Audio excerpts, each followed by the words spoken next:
this is nice.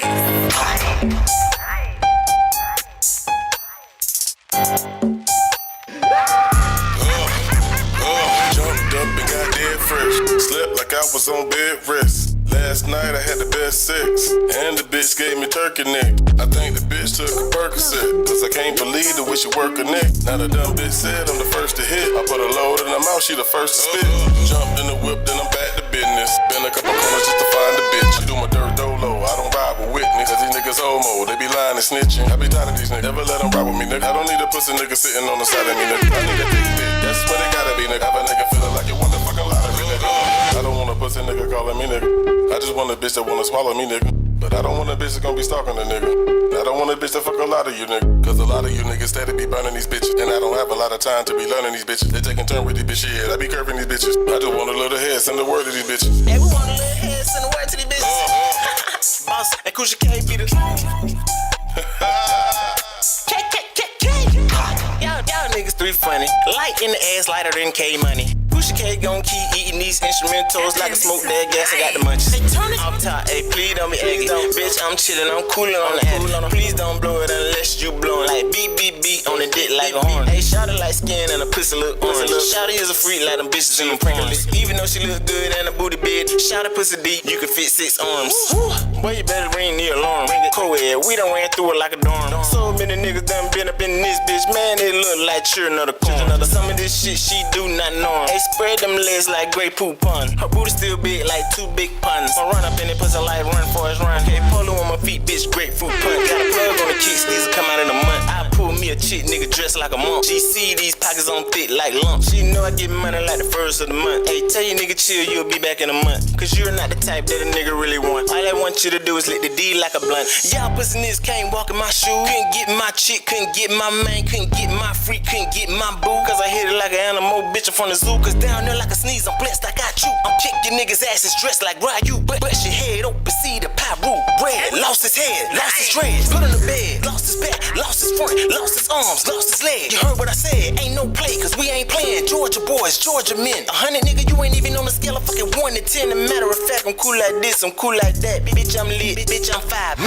Accurate, nigga, your pocket sitting on patches. Woo, take your breath, asthmatic, jump, crisscross, knocking your pants backwards. Oh, you don't dance, pow, pow, hit big dabbing. Get on these tracks, lean with it, I'm big snapping. Don't forget I'm international, I'm big mapping. Cap flew in the air like he graduated. Boom, boom, beat the beat up, call that masturbating. The bitch ass nigga done dilated, he violated, decapitate him. Swag to the BTBG. Damn, K, man, you could've saved me something. Shit, nigga.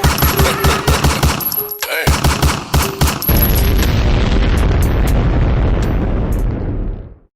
Shout out to the chat. Shout out to the chat. Shout out to the chat. Shout out to the homie Crucial K, man. What you say? My guy say, it's deeper say, he bumping that in the car, man. That thing probably blowing the speakers, man. You can pull up on somebody at the store, man. They be like, man, who the fuck that is, man? That shit going hard. Like, nigga, that's that Crucial K. Boss Man Blake. Shout out to Boss Man Blake. Shout out to Crucial K for the intro. Shout out to the chat, man. Y'all make sure y'all hit the alarm. I'm sorry, not the alarm. I'm thinking about what Crucial K just said in that song, man. Y'all make sure y'all hit that notification bell so you can make sure you get all of my videos, man, just in case you having a hard time getting them. But hit that like button, man, so everybody else can get the live. Everybody can enjoy the live if they enjoy this type of content. Share the content, man. Share it to your Facebook. Share it to your Instagram. Share it somewhere. You know, somebody else might enjoy the topics that we're going to get into today. But let me make sure I shout out everybody in the chat, man. We ain't got a whole bunch of people in here, but I know, hey, y'all will be in here. Y'all might have to watch the replay. And if y'all do have to watch the replay because you was prepared earlier to watch it, but Ears had to keep setting the damn live back. That damn Ears, man, always fucking up the church's money. But that was my fault, y'all, man. I was planning on going live at 10:30 this morning. I know a lot of y'all probably swung through here, see the live wasn't set yet. I had a plumbing issue, man. And as soon as I think it was like 10:22, I was just about to hit the live button. And at 10:22, the plumber came over. So I had to set it back to let let him handle his business, man. He was in there making a whole bunch of noise. He kept needing my attention for this thing, for this or another thing, and so I didn't want to have to keep stopping and mess up the show because I had to deal with that. And he left at about 2:00, and then after he left, I was just I was like, man, I'm not even in the mood right now. I gotta, you know how old people is, man. In the middle of the day, we done did a couple of things. We done got up all early in the morning and did a lot of things, ran around and all that. And man, we gotta take like one of those repower naps. You know what I mean? Hey, anybody 40 plus, y'all know about those repower naps? Yeah, all we need is about another little hour. Just close our eyes. Like my old foster daddy used to say, man, I'm just resting my eyes. When he used to fall asleep in church. Like, granddaddy, what you doing asleep? Nah, I'm just resting my eyes. I'm just resting my eyes. But anyway, man, shout out to the working sector, man. I see 40 display to say perfect time for my new schedule. He got 6.5 hours left of work. So it is going to try to get you through as many of those hours as possible. That's what we do over here in the working sector. Shout out to the tradesmen. Shout out to anybody who's going to pull up today. We've been doing a pretty good job on our last 2 lives. If you haven't checked out the last 2 lives, I've actually went back and watched my own lives, man, and they were pretty entertaining, if you ask me. Even though I know what I'm saying and what I'm doing and everything, I actually go back and I enjoy the lives my damn self. I'm like, okay, that was pretty funny. So it also helps me realize where I make my mistakes at and things that I should make sure I be careful about of, explaining better or, not stumbling upon too much or being more informative about things. Because every now and then I catch a word or two that I misused or anything. I never claim to be perfect. I never claim to be the smartest man in the world. I'm not trying to teach y'all as in a teacher. I'm just trying to learn along with y'all. So that's all we do over here. Today it won't be too much of a learning. Well, we find a learning lesson out of everything. But we got 3 stories that we're gonna cover today. As far as just in this live stream, because I would like to do another live stream, but we'll see if we can get there. But as far as for this live stream, we're gonna cover three stories. One of them is really trending, but the other 2 stories, they're not super new, but they're not really old either. They're stories that I've been meaning to cover, but I've been trying to juggle a whole bunch of things, pause.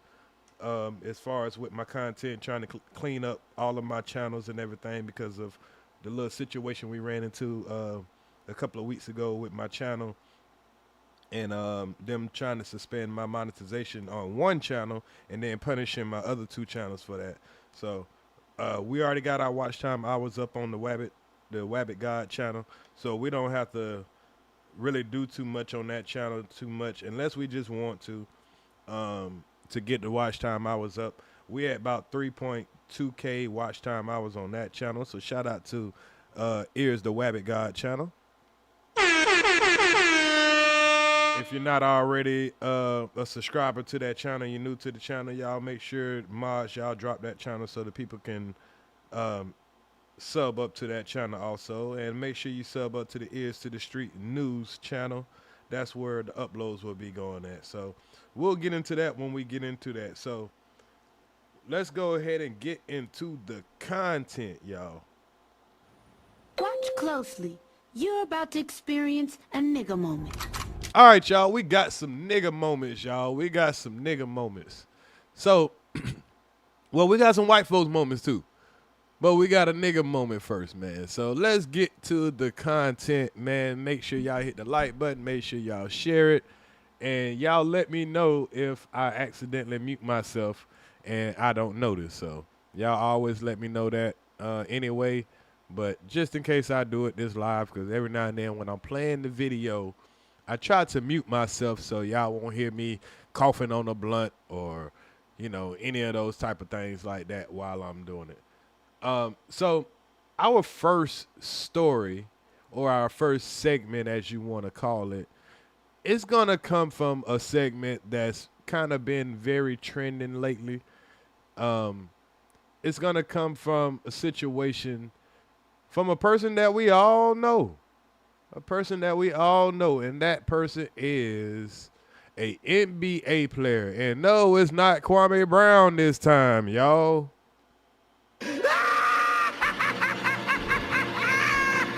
I know when we talk about a zesty NBA player that's always, you know, getting into it with women and have all these controversial things going on, we're usually talking about Kwame Brown.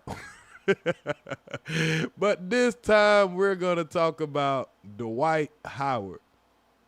And it's not about him being zesty this time, because nobody really cares that he's zesty. I mean, if you want to live your life, live your life. But we're going to talk about prideful and so private. We're going to talk about his wife. And no, we're not just talking about his wife just because we want to be mean about his wife.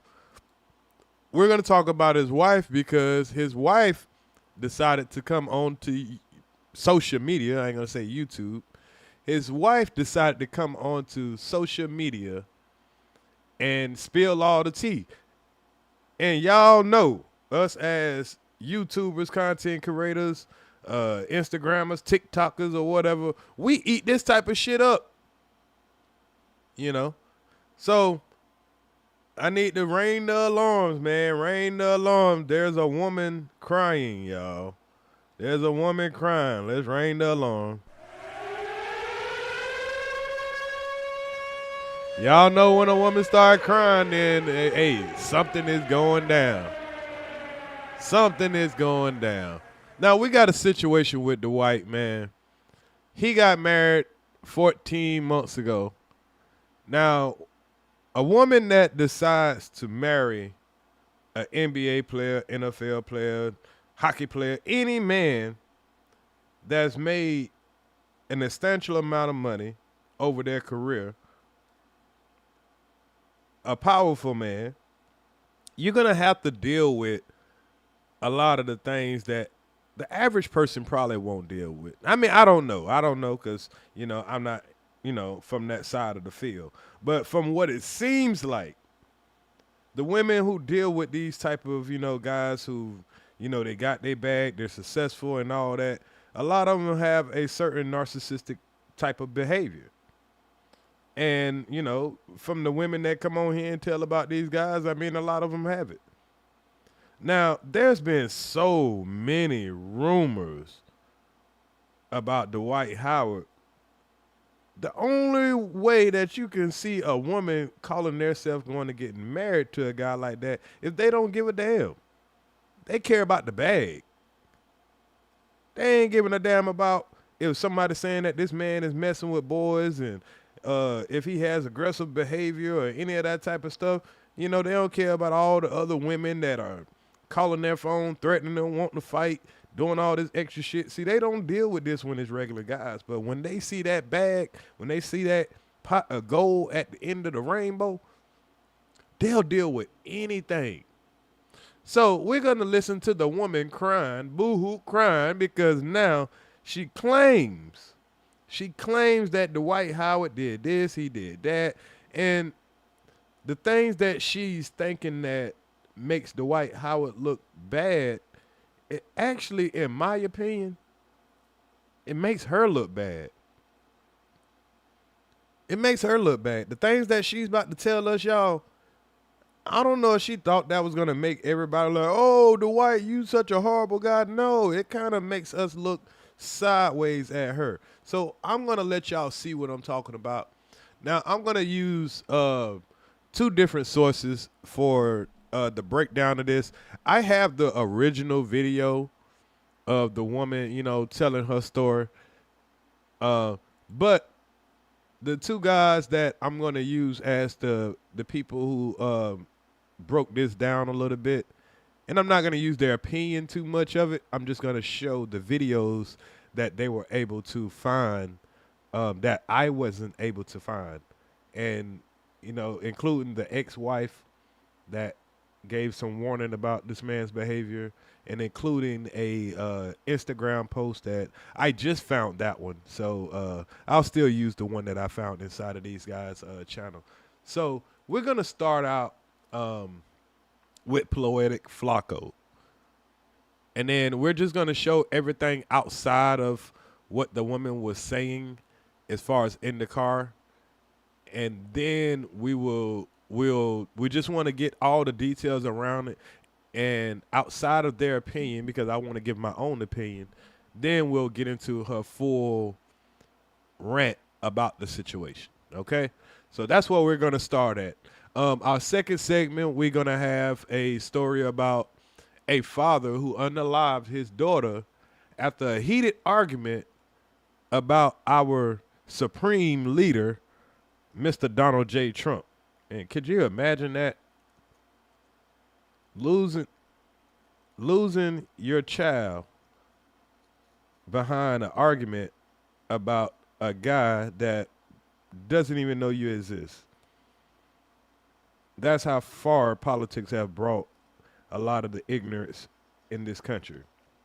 Then our third story, we're going to get into Vince McMahon's body cam footage of him driving reckless, wrecking his Bentley, and being treated like he didn't do anything wrong. And we're going to show the comparison of how a billionaire like Vince McMahon was treated in Connecticut, and how I'll say a millionaire black woman was treated down in Florida by doing the same exact acts, except for she didn't hit anybody. She didn't cause a wreck. She didn't hit someone else where it could have caused them their life or serious injuries. And they treated him like a civilian, like everybody expect to get treated. So we're going to get into that also. But let's start off with the Dwight Howard situation. I tried to stall a little bit to give people enough time to come in. So if you're not in, just catch the replay, hit the like button. If you're catching the replay, hit the hype button. If you're catching the replay, share the content if you're hitting the replay, and comment below if you're hitting the replay. All right? So let's get into the content, y'all. Let's get into the content.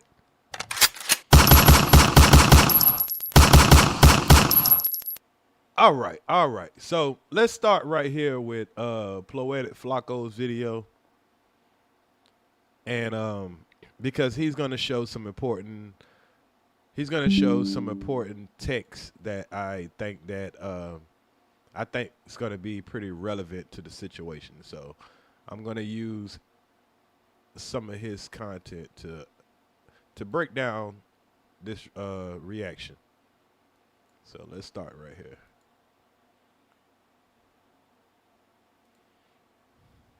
These new Dwight Howard allegations are very disturbing. Shinobi, you know I am so prideful and so private. It hurt me so bad to have to even protect myself in this type of way. That's Dwight Howard's wife. And already when it's just the way that she crying, I'm just not feeling it. I mean, y'all could call me cold-hearted, whatever you want to. But the way that she came to social media, I ain't feeling it, and y'all will see why. Y'all might be like, "Ears, man, you got to be sensitive to a woman's tears." I am, but not all women. I see through bullshit. Amy, and she released that video about 30 minutes ago. She proceeds to go in on Dwight Howard and exposes him. Now, she will list out her... Okay, so this is the part that I didn't find myself until, like, kind of right before the show. But I didn't feel like, doing all the work of clipping it out, bringing it up, and all that. So, being that is in this video, and Flacco, shout out to Flacco. He always does a great job of the research and everything. So he pulls up the long Instagram post, or maybe this is Twitter, I don't know, that she posted. Now, I could read it myself. Matter of fact, I am going to read it myself. So, her name is Amy Luciani. I think that's how you pronounce it. But anyway, I can admit right now, I feel shame. I got to say it. Hold on. Let me put on some sad music or something.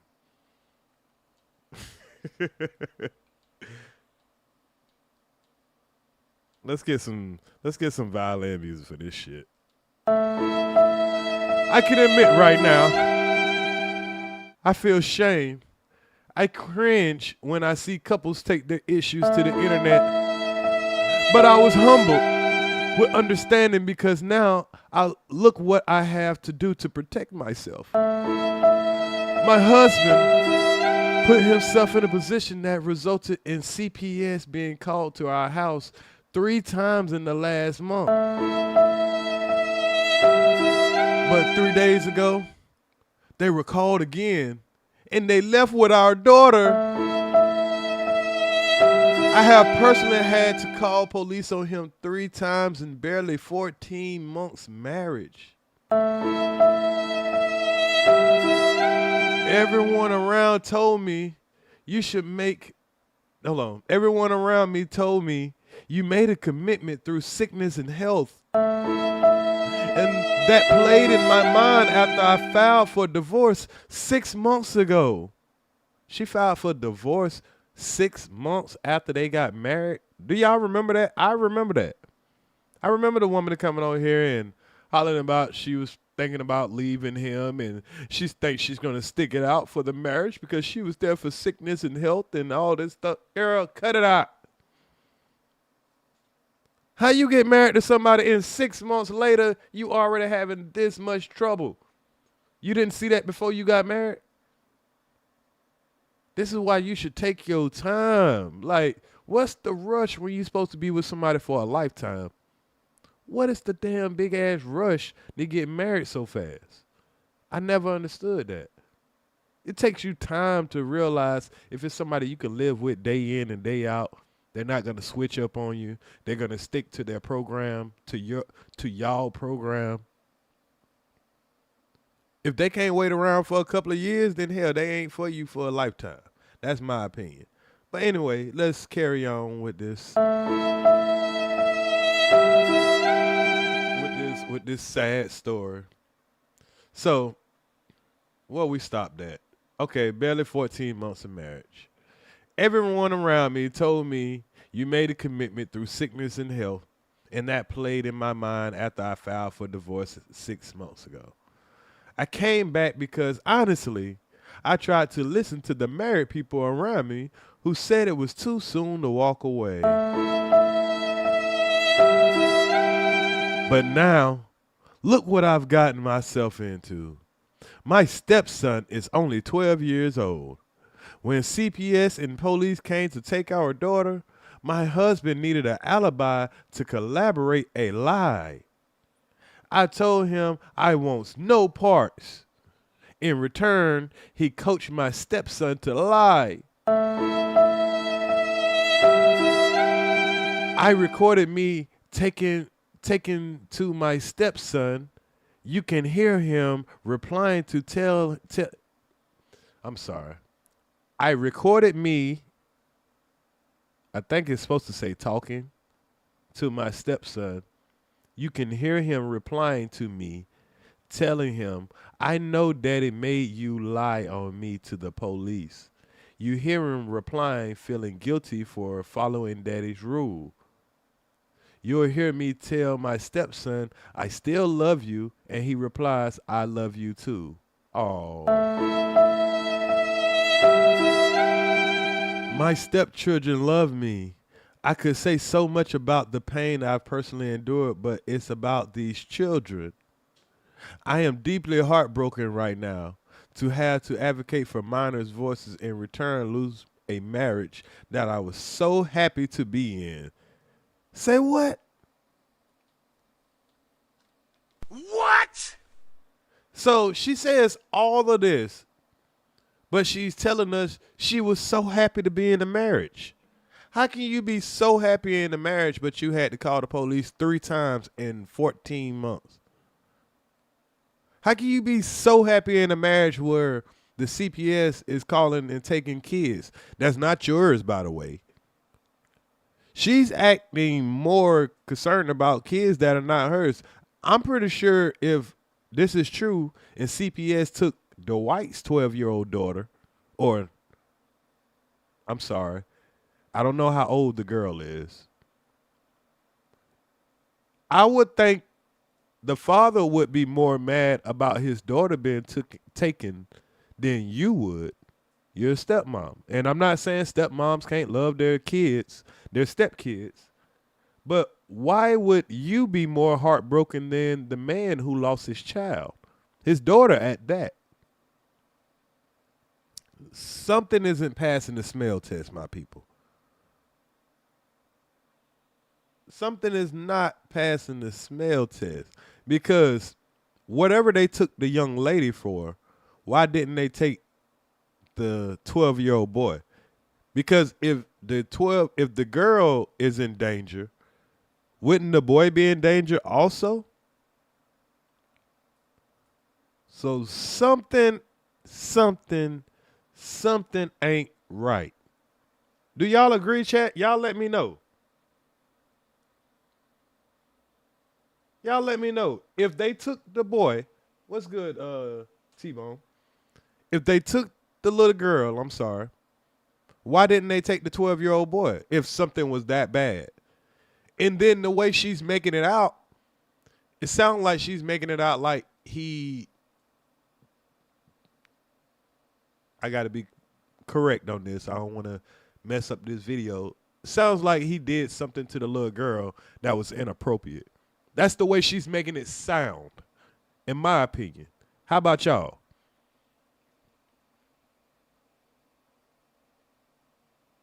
How about y'all? Does it not make it sound like Dwight did something possibly sexually or violated this young girl because they didn't take the young boy, but they took the girl?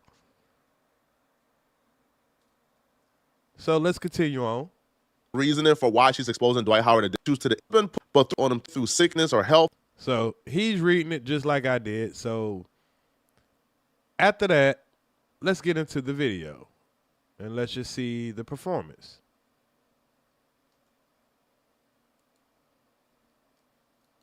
But my marriage has landed me in a very... Put the blame on her. But my marriage has landed me in a very dangerous position. My stepdaughter was just taken by CPS because of her father. CPS and the police have been here 3 times in less than 3 months, and I stood in it with my husband, even though I was scared for my own self. Say what? What? So let me get this straight. There's a situation where the CPS had to be called to the house. I'm talking about not in the hood to some old rinky-dink toe-up house. We're talking about to a millionaire's home.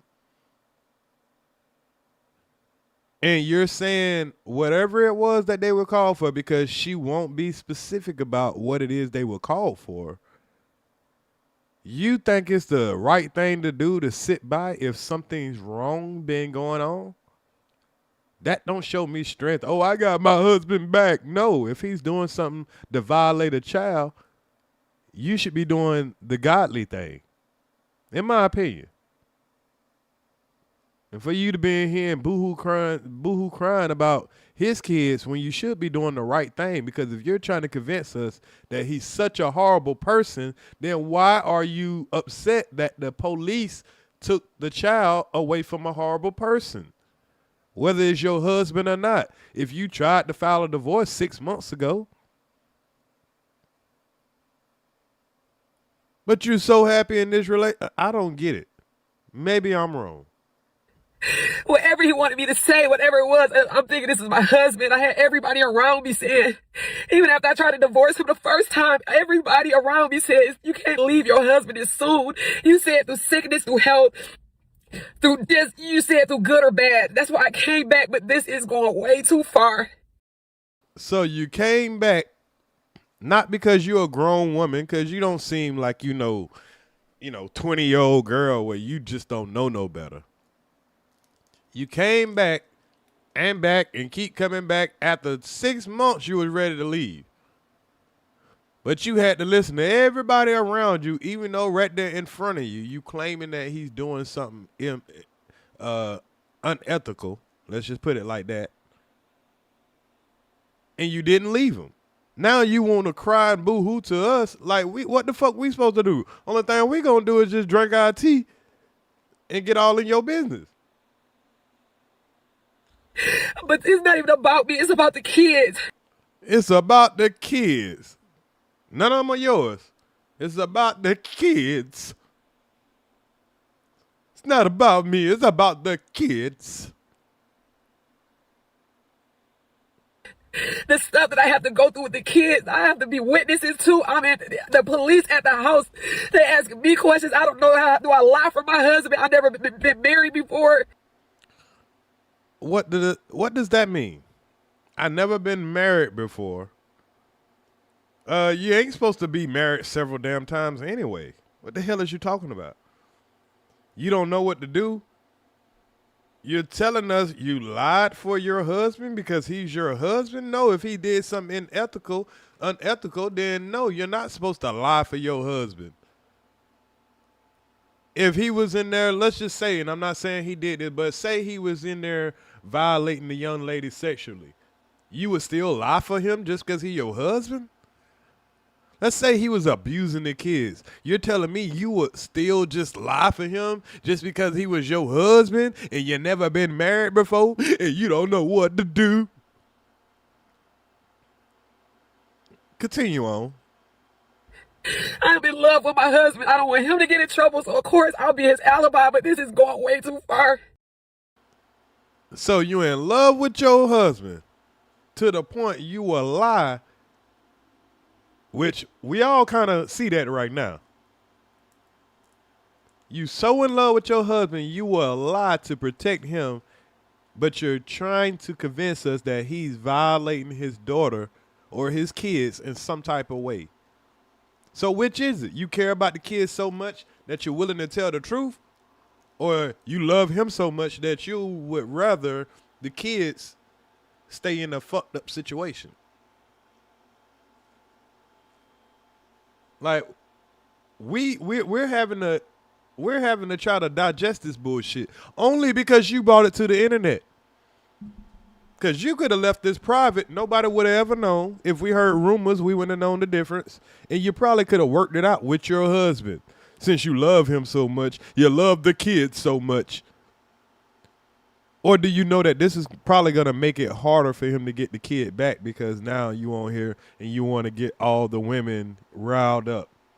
There's women out there with real problems. They don't need this bullshit.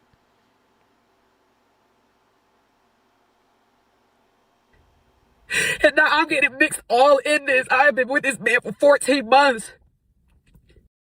14 months. You ain't saying 14 years.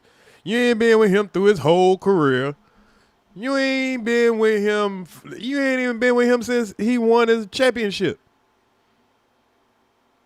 I've been with him 14 months. I got so much poured into this. Girl, I got underwear longer than y'all motherfucking relationship. Girl, shut the hell up. You telling me you can't walk away from something for 14 months and y'all don't have no kids together? Oh, you don't want to walk away from that life. That's what it is. You don't want to walk away from that lifestyle because it ain't nothing to walk away from a 14-month marriage. I ain't never been married before. Well, shit. Your ex-husband could be an NBA player. You could go on Basketball Wives. But you ain't going to tell me this is tearing you up that bad. 14 months? That's it? No kids together?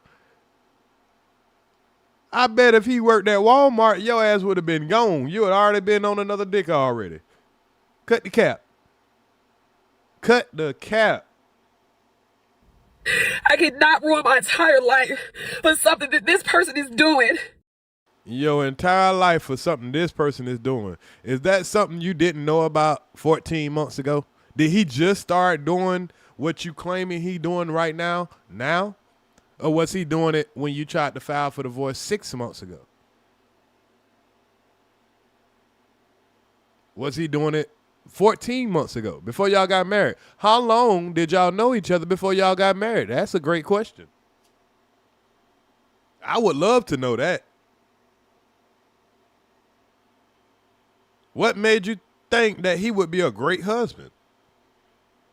I mean, because everybody, I mean, all the little, little freaky deaky secrets about the dude, all that information was out 14 months ago before you got married to him. So you didn't think you was going to have no kind of problems. Even if it was some backdooria going on. You didn't think you was going to have no problems. Is that what you telling us? I just could not do it. I tried to get so much help. I asked for counseling in our marriage. We went through 2 different counselors. When I say I love my husband, I don't want to leave my husband, but this. You don't want to leave your husband. It sounds like right now you want to leave your husband. The positions that.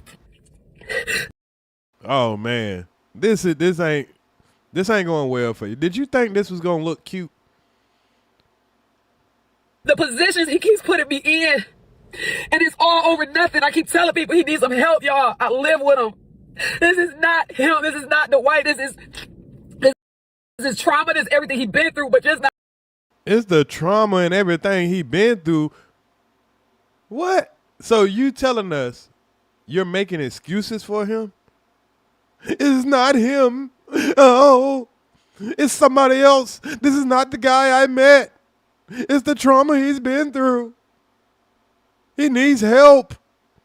Well, go get him help. Shit, I need help. I need a couple of $1 million worth of help. Y'all got resources to everything, and y'all reaching out to the people who can't get the same help that y'all can get. Somebody make this make sense. Not the kids. I have to advocate for the kids. You ain't got to advocate for them kids. You say the little boy 12 years old, right? He was on this earth a whole 10 years before he even knew who the fuck you was. So you need to cut the bullshit. You got to advocate for the kids. Why you got to advocate for them? They got a father. Where they mama at? Where they mama at? Why you got to advocate for them? They ain't got no mama?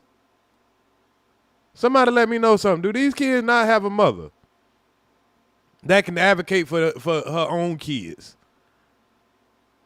You just came in and goddamn, you know what I'm saying, and was enjoying all the luxuries.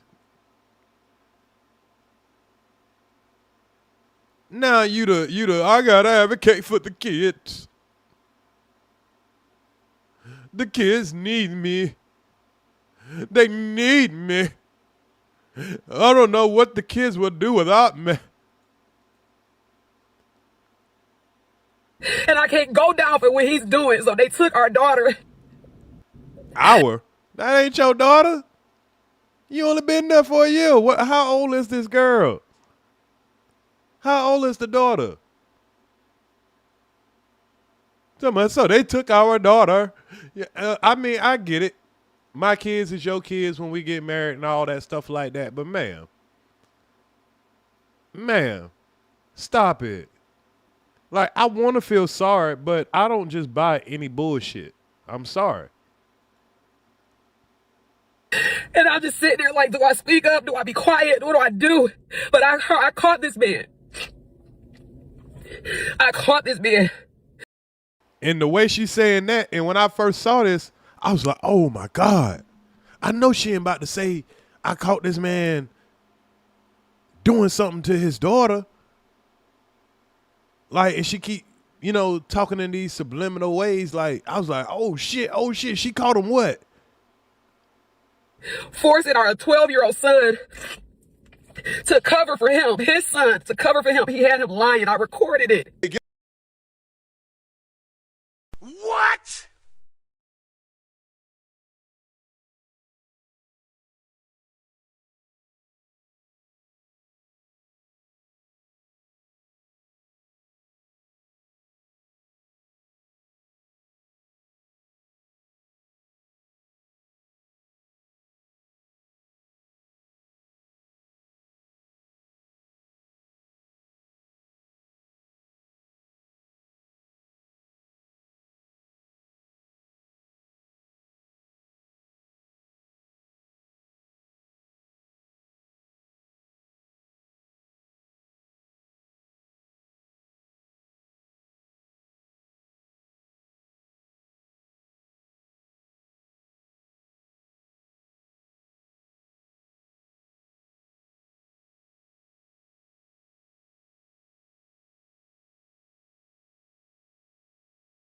Oh, shit. Damn it. Thank you. Sorry about that. I muted myself. I was trying to go flawless without muting myself, but I took my eyes off the prize for a little second. But I'm gonna take Poetic Flacco's part down real quick because I'm about to switch over to what I found on Twitter of her, explaining herself. And only because on this part is where she's gonna show something that shocked the hell out of me.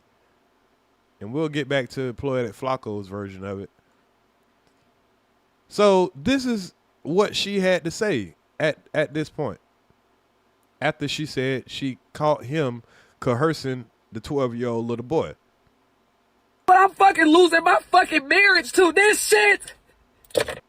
What the fuck? What? Is she trying to say Dwight Howard on crack?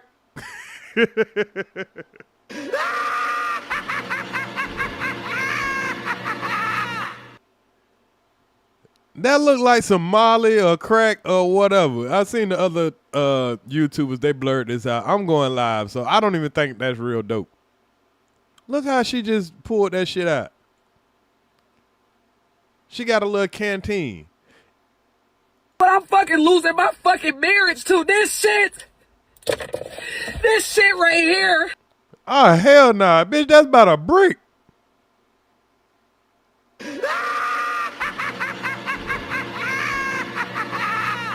That bitch, this big ass bag, this ain't what dope come in.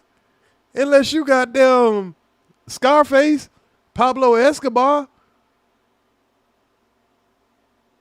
You trying to say Dwight Howard was on all of this? All of this? This is what you losing your marriage to? Yeah, if that nigga doing this much, you might be. and by the look of your nostrils, girl, I don't think Dwight was the only one that was enjoying this goodie bag. Yeah.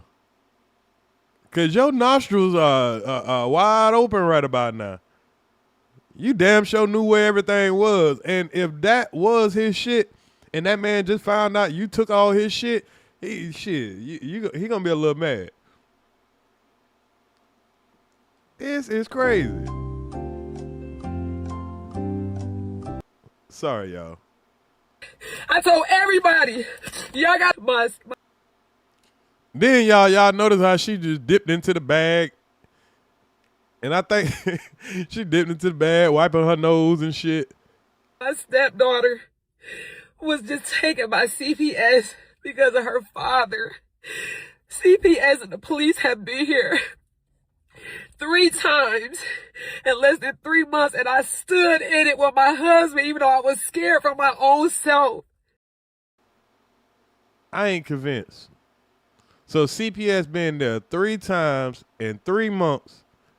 Now you decide to pull up a big old bag, which appeared to be drugs. I don't think that was drugs. That could have been flour. Because who put cocaine in a big-ass Ziploc bag like that? Even if you got like a huge drug problem, you ain't got your shit in no big-ass Ziploc bag like that. And then got a little canteen. Now, if she would have just pulled out the little canteen and put a little bit in her hand, that would have been convincing. But you to pull out this big-ass Ziploc bag and act like this nigga is a kingpin, I don't believe that, man. If you would have said you trying to leave him because you tired of, him sneaking out and fucking with punks and shit, you probably would have had us. You probably would have had us convinced. I'm tired of Dwight. I'm finding goddamn bullets and dildos in the room. If you would have said some shit like that, we'd have been like, okay, man, we believe you. But you pulling out a big-ass Pablo Escobar Ziploc bag and your nose wide-ass open and you up here acting all, weird and shit, and you the first person to run to the internet and say all this, and you're talking about kids that are not yours, and you're acting like you care so much more about these kids that you've only known for a year, at the most maybe 2 years. I don't think you thought this all the way through, man. Whatever he wanted me to say, whatever it was, I'm thinking this is my husband. I had everybody around me saying, even after I tried to divorce him the first time, everybody around me says, you can't leave your husband this soon. Everybody around you? What everybody around you got to do with what you was going through, though? If you knew he was doing something unethical, if you knew after 6 months that you really want to leave, why would everybody else saying if it's jeopardizing your life? You said through sickness, through health, through just, you said through good or bad. That's why I came back, but this is going way too far. But it's not even about me, it's about the kids. The stuff that I have to go through with he had him lying, I recorded it. He was coaching our son to lie on me and I had to record it, and it's this shit. So he was coaching the son to lie on you because okay, let's just say the CPS came because of the drugs, right? Who the fuck gonna say, hey man, tell them people you ain't never seen no drugs, you ain't never seen that? Hell yeah, he gonna tell his son that. Because his son probably know that, hey, my father loves me. My father take care of me, or this and that, this and that. Yeah, if he got a drug problem, that don't mean we're in danger. The kid probably don't agree with CPS. No, I don't want to go into a foster home when I've been living a certain lifestyle with my father. So what my dad on the candy sugar? So what my daddy put sugar up his nose? He's still great to me. So if his daddy came in there and coached him and said, hey, don't believe that crazy woman. Hey, man, don't let this woman get us fucked up. We got to stick together as a family. This woman, she could be out of here. She only been around here for 6 months, nigga. We 10 years deep. You seen what we went through with the last one. You seen what we're going through with the media. Don't let this woman goddamn have you in some foster home.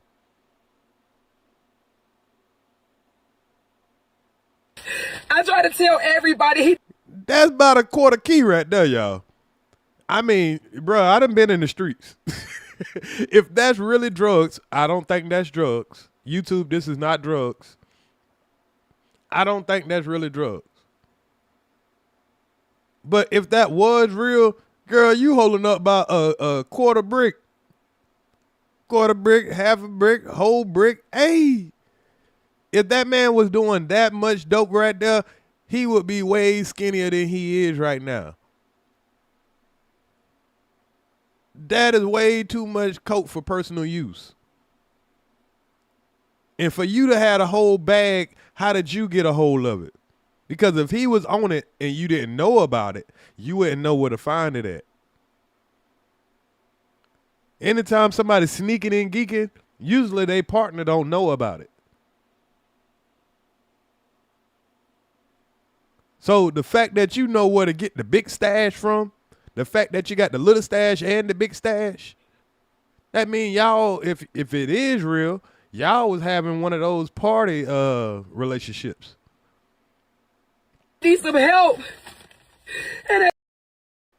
So in order for you to tell us he needs some help, you got to dig in the bag. Why you digging in the bag? Why the bag ain't zipped up? Why you couldn't have just showed us with the bag folded up and all that? You look a little bit too much interested in this in this bag. Then watch what you do, y'all. Ain't nobody want to fucking listen because he got the money. Nobody want to listen because he got the money. So you ain't got no money, huh? Uh-huh. Now she know how to open up. How you knew to look up? Because somebody that don't do drugs, they'll never look in something like this. I kept saying, whatever, y'all don't understand. I live with him. He needs some help. And this is it. This is what I'm fucking losing my fucking marriage to. This shit right here. I told everybody, y'all gotta help him. Yeah, we seen you reaching that bag a couple of times. Now look at you. Do you not know cocaine can go through your pores, ma'am? You're touching all this so-called drugs. Do you not know that, you touching it, it can go through your pores and you can test positive for those drugs right now? But he needs help. Continue on. We stupid. He is spiraling. I'm in here with him. I'm trying to love him through it. You trying to love him through it. Girl, stop it. You can't love a nigga through no damn dope. I'm trying to love him through the dope, y'all.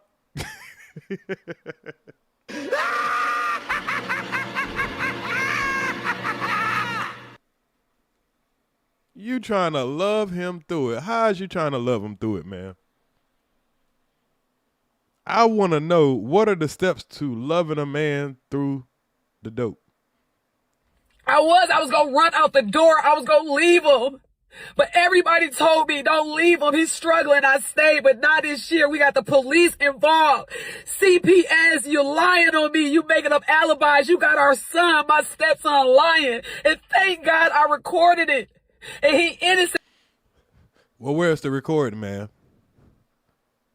See, it would have been more convincing if you would have played the recording and then told this story. This, but you said just to protect yourself, you would take anybody out, including me, and I can't let you do it no more. I don't want to share this. Now she want to make it look like her life is in danger. You said you'll take anybody out, including me, to protect yourself. Probably will, but you would have been already out the picture right now, girl, if that was the case.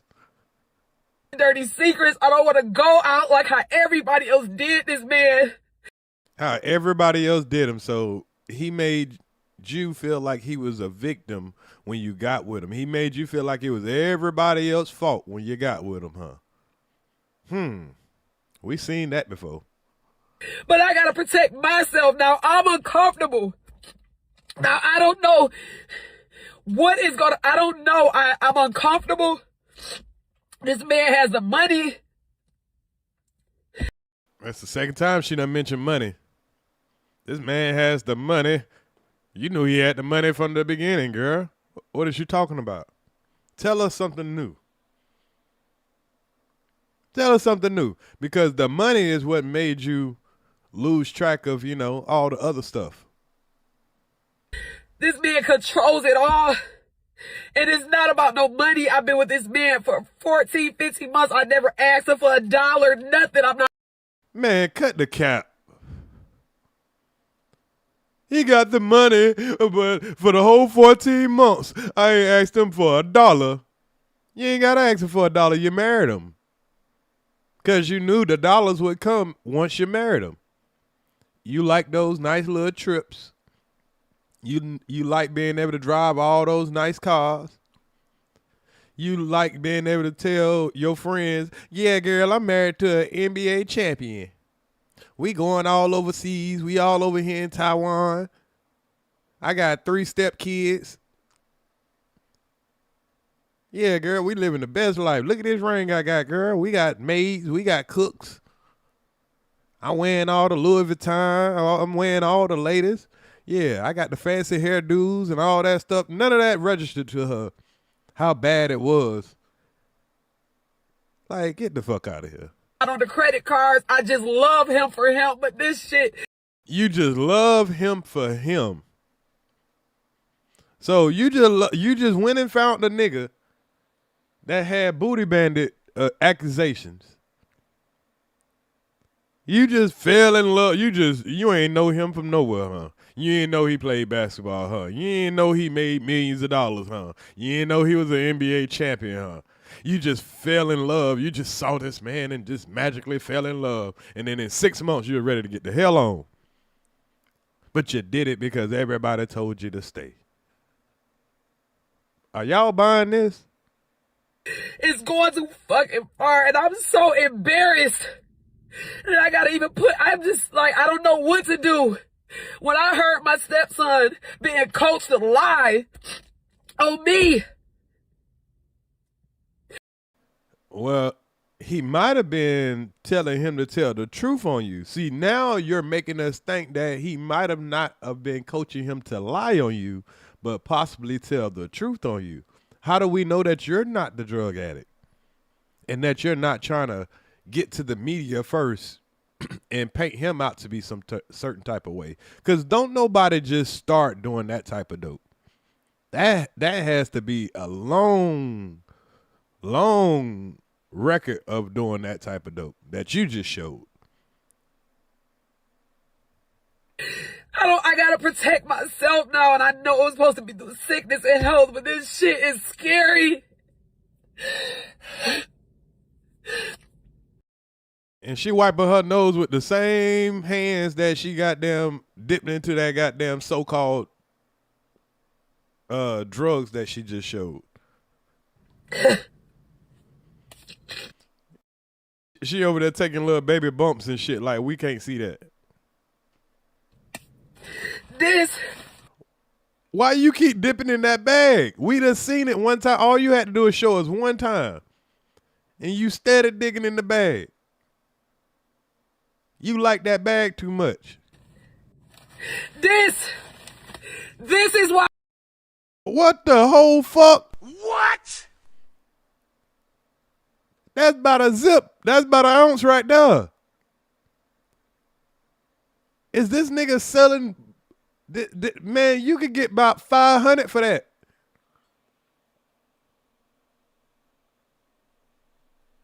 That's a whole paint chip.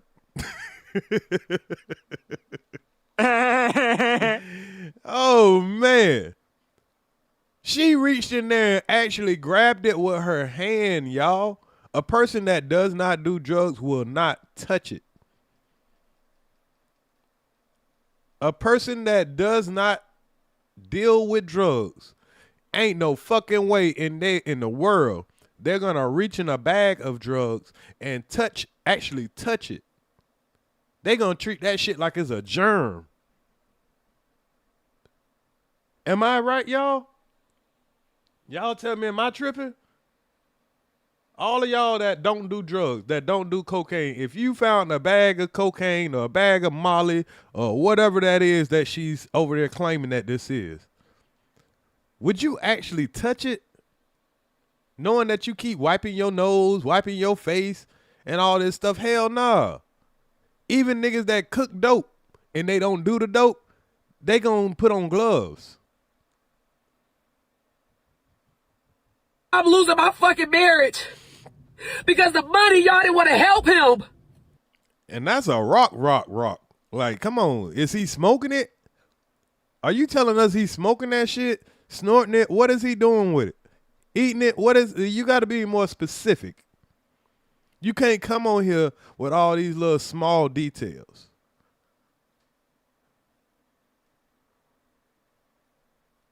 But let's go back to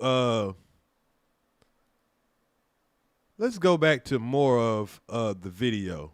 Now, this is the video that she was referring to. Let's see if we hear what she's saying. Mad at you for lying.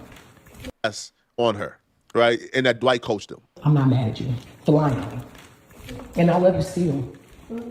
And it is no beef, David, okay? You don't have to hide from me or run from me. I miss Amber. I'm going to be in this room in the corner. I'm not bothering you. You're innocent in this. But never forget, when you lie on people, David, you can get them killed, sent to prison or jail. You can. So you must always tell the truth. Yeah. Telling the truth about you lie, how you made them lie. That don't sound like, I didn't hear the kid say, yeah, I lied, I'm sorry. I ain't hear him say he love you. All that shit that you said, I didn't hear him say that. Now he's calling up there, hey, where you at? Hey, he don't even know you up here telling his son that. Y'all done put a little boy in a situation, he don't know what the fuck going on. He just don't want to, have to deal with you. You saying that he lying. We ain't hear that little boy say nothing. Let's listen to it again. You can. You're in. You don't have to hide. And I love you, sir. Right? And that Dwight coached him. I'm not mad at you for lying. I'm not mad at you for lying. You trying to make the little boy feel bad. And I love you still. And Okay, I did hear him say love you too. it is no beef, David, okay? You don't have to hide from me or run from me. I miss Amber. I'm going to be in this room in the corner. I miss Amber. Kids got to call you Miss Amber. If you so close to them, they would have been calling you stepmommy. Mommy. They know who their mama is. You Miss Amber. I'm not bothering you. You're innocent in this. But never forget, when you lie on people, David, you can get them killed, sent to prison or jail. You can. So you must always tell the truth. Yeah? Yeah? Telling the truth about you lie, how you made them lie. What are you doing in Layla's room? Framing her? He's literally in her room, framing her. No, you're literally framing what's going on. You're telling us what's going on instead of letting us hear what's going on. Because if we was to believe that Dwight is some strung out drug addict, we're not seeing him showing any erratic behavior. He's not up there like, oh, bitch, get out of my face. Leave my daughter alone. Leave my son alone. He's probably recording too. But he's smart enough not to come out here and, you know, try to defend himself and all that. He's just going to go about it the proper way, obviously. And I'm going to record it all. If this is your introduction to Dwight Howard and his family dynamics, boy, I have to tell you, And I mean, that's just crazy, y'all. That's just crazy. So now let's go to the ex. Let's see what the ex had to say. Because Dwight Howard's first baby mama reacted to Amy going public with her issues with Dwight. The first baby mama would say that when Amy and Dwight first got together, she came public with similar accusations against Dwight Howard that Amy is going public with now. But when she came out with the accusations against Dwight Howard, Amy joined Dwight Howard to slander her, defame her, and call her crazy. And Amy would say that she was only coming out and accusing Dwight Howard of these things because she wanted Dwight Howard and Dwight Howard didn't want her. And that's how a lot of these females do. So when she was getting with Dwight Howard and his ex was saying a lot of horrible things about him. Oh, you just want my man. Oh, that's what she did. Yeah, ha, ha, ha, ha. She was just laughing and having fun at the other woman's expense. That's what a lot of women do, and I'm sorry, and not all women. But a lot of these manipulative women, they will laugh at another woman's pain, go through the same thing, and then want a trauma bond. You're laughing at another woman's pain. But then when it's you, I need all women to gather up together to try to help me in this situation that I never knew I was about to get into. Oh, woe is me. Is this woman those kids' mother? Fast forward, now Amy is coming out with the same allegations that Amy called her crazy for. Howard and Howard against Dwight will say this baby mama victimized by other kids or by adults. This situation gets crazier because Dwight Howard's first baby mama reacted to Amy going public with her issues with Dwight. The first baby mama would say that when Amy and Dwight first got together, she came public with similar accusations against Dwight Howard that Amy is going public with now. But when she came out with the accusations against Dwight Howard, Amy joined Dwight Howard to slander her, defame her, and call her crazy. And Amy would say that she was only coming out and accusing Dwight Howard of these things because she wanted Dwight Howard and Dwight Howard didn't want her. Fast forward, now Amy is coming out with the same allegations that Amy called her crazy for. Until you do right by me, it's always been about the kids. It's always been about the kids. Now you want to speak? I'm still blocked up, so I can't see what you're saying. But now you want to speak because he brought you into it? Girl! It's everybody else's fault? Wow! So you just don't think any of us fell for the antics either, right? None of us fell for the narcissism. Are you crazy, Amy? Amber? What is it? Like, are you serious right now? You call me crazy, right? You said I was jealous. You said I don't know now. She might have been a little accurate with the crazy part. Cause she got crazy written all over her. She might have been a little accurate now. Don't get too far ahead of yourself. I wanted him when it's always been about the kids, and now you want to sit here and cry and sit here and be like, it's because of what everybody else did to him. No, it's because of what he does to people.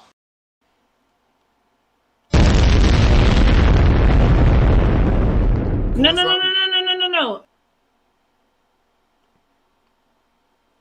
You didn't believe the woman when she said it because you wanted that NBA player. You just thought, oh, it's just you, girl. You don't know what to do with this man. Hey, he about to put a ring on my finger in 6 months. Thought you had the prize. He didn't just start doing this. Why you ain't believe the other woman? I was just first. I was collateral damage. Let's call Royce crazy. And people will believe it because I'm baby Jesus. Girl, shut up. There's a time and place. I don't think any adult. But I agree with the young lady, man. Shut up with the bullshit. Now, I think that's about the extent of it. But I got another video where this guy, he does a little bit more of a breakdown. Let's go to this. Let's go to the Fam TV, man. I love this guy's channel, man. If y'all haven't already, y'all need to check out his content. And, yeah, check out his content when you, you sub up to him and you'll see the videos that he uploads. And it's similar to what I like to do as far as my content. So, you know, I always watch this guy because, you know, people that I can learn from, I try to watch them and learn how to YouTube a little better. So let's go to the Fam TV. So let's see his breakdown on it because he goes into a little bit more details just surrounding the situation. We ain't going to watch the whole thing, but we're just going to catch the parts that we didn't see from the Instagram post that I just seen and Poetic Flacco's narrative about the situation. Should be.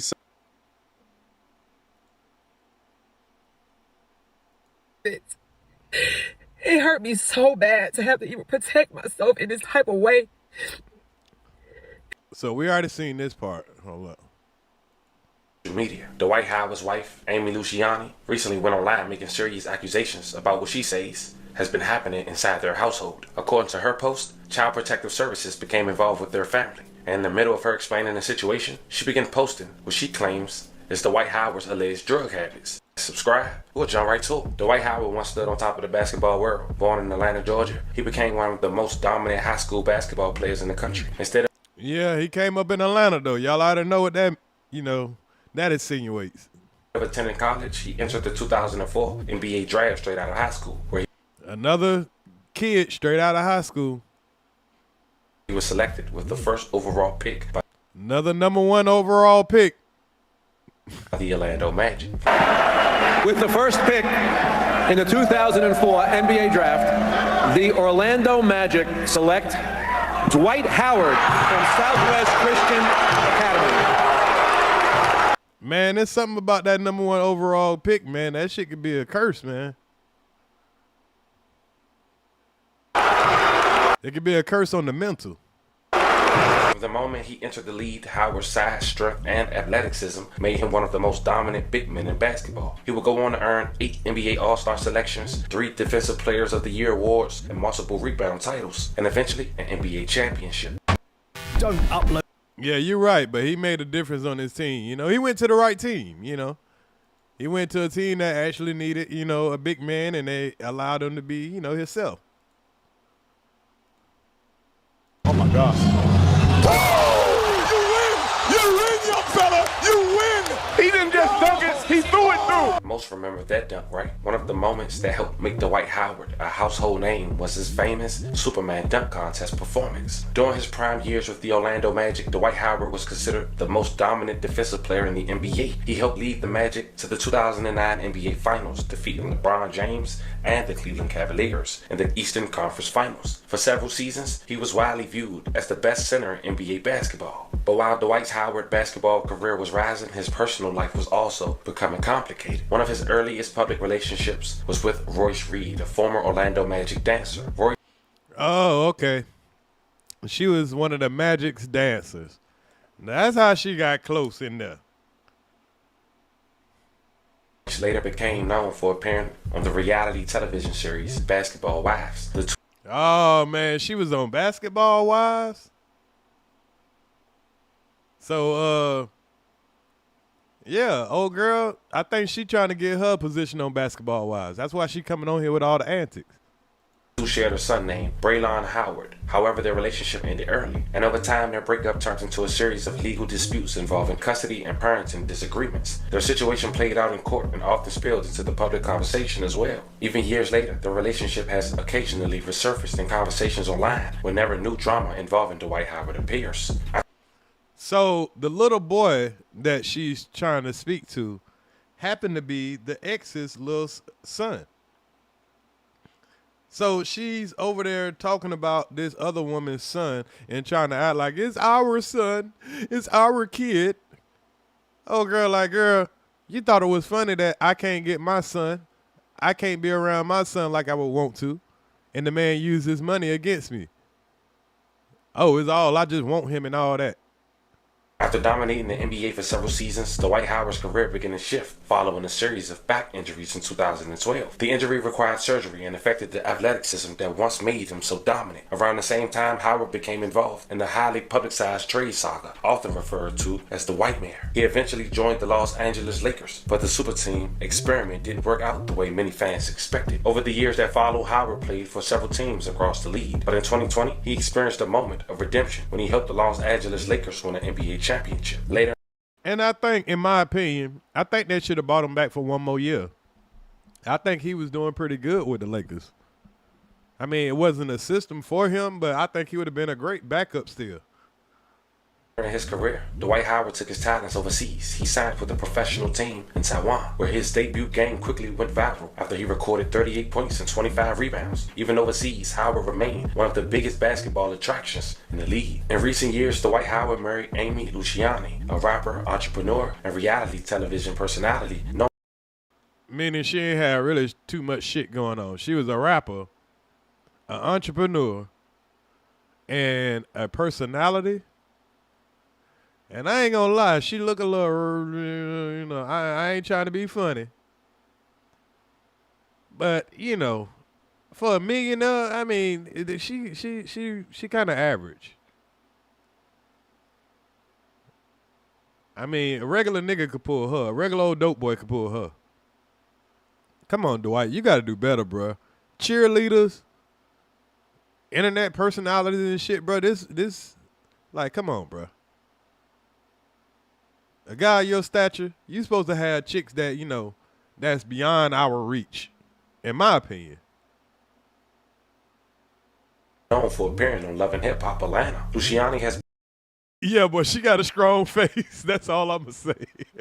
But I think Dwight like him like that. I think he like his women with a little, you know, extra muscle in the face.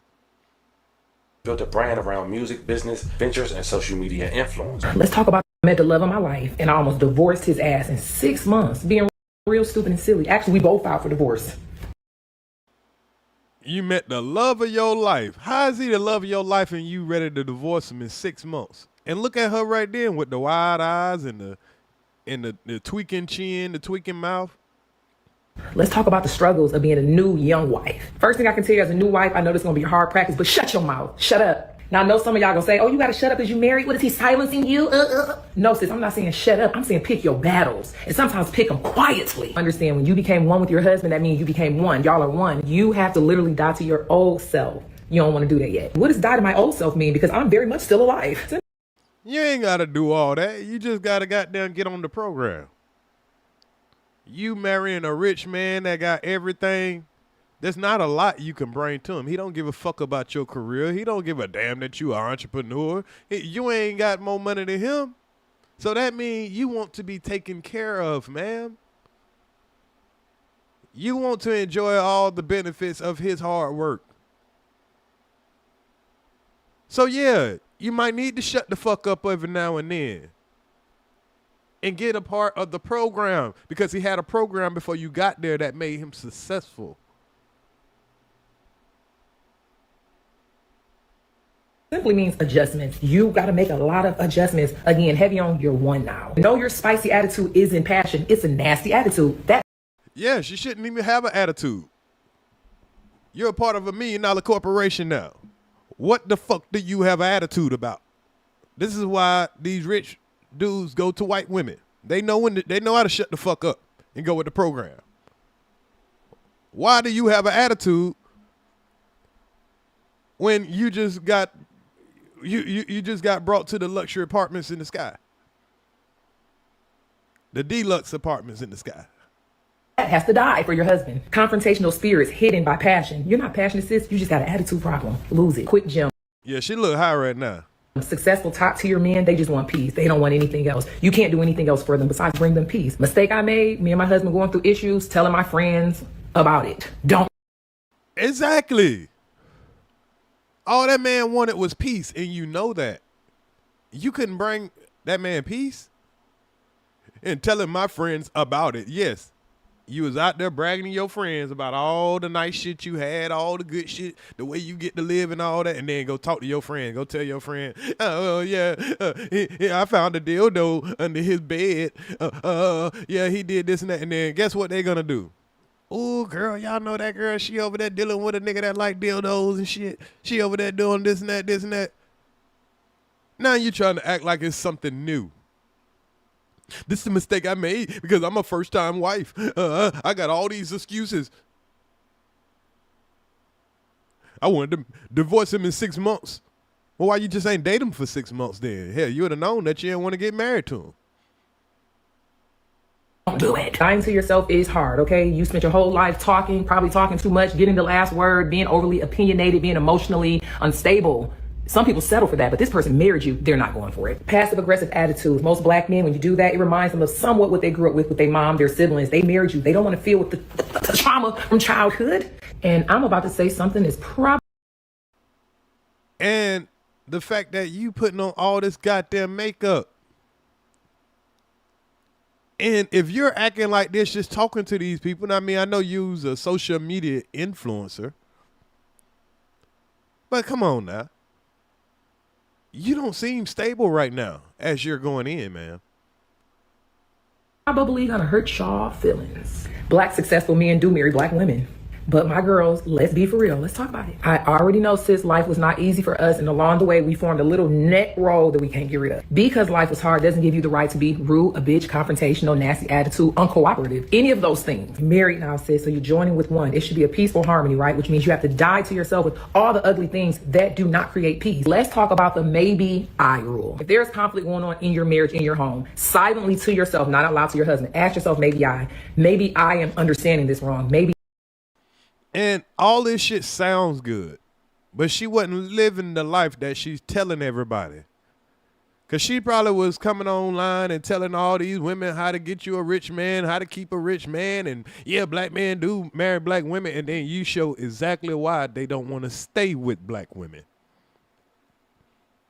While a lot of them are choosing not to be with black women. Because what you're doing right now, a white woman could have did that.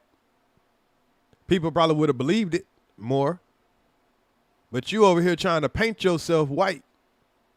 Why you telling a whole bunch of black women what I think is good advice. But it looks like you're being a hypocrite. Maybe I am processing this wrong. Maybe I am being overly emotional. Maybe I am not listening. If you silently ask yourself the maybe I's and then go in a corner and process them before you respond, you'll see that maybe I can do something to meet him more in the middle versus pushing the confrontation. I did not say you cannot have an opinion. I never said that. I said, stop, process your emotions, okay? You married now. You basically just said, I love you for the rest of your life, my life, no matter what we go through. Me not really understanding the real concept of marriage, I was thinking like, oh, Dwight, you're doing this. I don't like this. I'm going to flee. I'm going to run. Listen, y'all, you ain't ready for marriage if that's the way you think it. But recently, her name began trending online. And I think secretly she was talking to herself. Like, how do you conjure up so much bullshit in only 6 months, in 14 months? after she posted a series of messages about what she says has been happening inside her home. According to Amy, Child Protective Services became involved with the family and removed her stepdaughter from the home. She also claimed that her stepson had been encouraged to lie on her, something she says she's documented with recordings. But the situation escalated even further when Amy began posting online images that she claims was Dwight Howard's substance abuse. Those posts quickly Call me crazy. And we YouTube Premium is. And we saw that part, so I ain't gonna make y'all go through that part again. So, you know, she was talking about for, 6 months she wanted to divorce him. She stayed in it for, the kids and all this stuff. She's trying to act like she's just such the great mother and all that. So let's watch this last little part right here, because he added some. I think he added a little bit more on here. So this will be the last part of this. Right? You said I was jealous. You said I wanted him. When it's always been about the damn kids. And now you want to sit here and cry and sit here and be like, it's because of what everybody else did to him. No! It's because of what he does to people. Shit! I was just fucking first. I was collateral damage. Let's call Royce crazy. And people will believe it because I'm baby Jesus. Girl. Yep. And like I say, that's what a lot of people do, man. They'll hear about your ex and all that. And, you could convince a person in 6 months that, hell, you the perfect motherfucker. And it's all that last crazy motherfucker fault. Girl, shut up. She also said, who's left? This is sad as F. These kids never should have been taken in his custody, and she knew that. Look at the past. She allowed it. She condoned it. She participated in it. Crying now because she's caught him lying on her is selfish as F. If it was about the kids, she should have never opened her damn mouth long time ago, instead of leaving them for weeks to fend for themselves while you went on trips overseas. Exactly. Now, that's believable. Who's laughing? This is sad as fuck. These kids never should have been in his custody. And she knew that. Look at the past. She allowed it. She condoned it. She participated in it. I bet she did. Crying now because she caught him lying on her is selfish as fuck. Ain't give a fuck about the other motherfuckers that was claiming he was lying on. Willing to protect himself about. If it was about the kid, she should have opened her damn mouth a long time ago. And she's admitting that herself. Oh, he needs help. He's been doing this and that. I thought as his wife, I should protect him. I should provide an alibi. No. If you seen him doing wrong a long time ago, you should have been opened your damn mouth. If that's the case, if it's about the kids, but no, you was enjoying those cars, the gifts, the trips overseas, like she's mentioning right now. And you just thought the old baby mama was just hating. She wanted her man back. Oh, you got the NBA player now. Now you on here crying with a bag of goddamn dope that you're probably going to have to sell because after you just pulled this little move, I'm pretty sure that nigga cutting off everything. Say you should have opened her damn mouth long time ago instead of leaving them for weeks to fend for themselves while you went on trips overseas. If you're supposed to be his wife, you were supposed to be at home. You overseas. You know you're a wife to a rich man, and I don't give a fuck. That man going to work, your ass supposed to be home. Unless you with him. I'm sorry. That's what you signed up for. You know he's an NBA player. You know he's all over the place. You got the kids at home. You adopted those kids. You keep saying my kids, my kids, my kids. Yeah, you're supposed to be at home with the kids. Or if you is overseas, the kid's supposed to be with you. Or if you overseas, it better be for some damn business. I'm like, y'all can kiss my ass with that. You shouldn't gloat. Why are you laughing at someone's downfall? You should have been quiet, bullshit. No one is laughing. This is about children. Y'all sounding like Trumpies with the Epstein files. Tell me, please, when is it the right time to scream, I told you so, when children are in danger? Get the fuck out of here with that bullshit. And I agree with her. To the people who are saying that, hey, man, it's about the kids, man. You shouldn't be gloating. You shouldn't be laughing. It's bullshit. It's another way where people can try to not hold these supposed to be celebrities accountable for their bullshit. Now, if he's not, if the police haven't caught him doing what he doing and all that shit like that, okay, he innocent till proven guilty in my eyes. Being down low, or me believing, or anybody believing he down low, that's not a crime. He's still a father to 3 kids. If he want to get booted on the side, that's his business. As long as he ain't abusing his kids, as long as he ain't, you know, sexually taking advantage of his kids, none of that stuff like that, I don't think just because a person has a personal habit that makes them a horrible parent. I've seen people with habits be the greatest parents in the world, but I've seen people with habits be, you know, really reckless. I don't think those kids are wanting for nothing. I don't think he's choosing his habit over providing for those kids. I don't think he's choosing his habit over making sure they're in the best schools. Until I hear different or see different, I don't think he's physically abusing them kids. I don't think he's sexually abusing them kids. So for y'all to be trying to say the kids are in danger, they in danger because you got the adults that can go lock the door. They got kids that are big enough to handle, you know, to stay the fuck out the way. Let the business stay in the house. And like the little kids around there, are you saying one of the little kids got rushed to the hospital because they had dope in their system? No.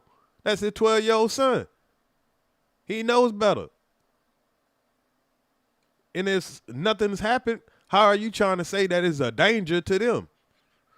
So if they such in danger, like old girl say, why you going out of town overseas and shit when the kids are there by their damn self? If they such in danger, why you just ain't take the shit and every time you find it, throw it away? Why you just won't say, hey, if you doing this drug, I'm not going to be with you. And if he love you enough, he would stop doing it. If he don't give a fuck about you, he going to go find another bitch. And you knew that. You condoned everything. You knew everything that man was doing. If he been doing that much dope, according to you, he been doing it. And you knew that the moment you met him.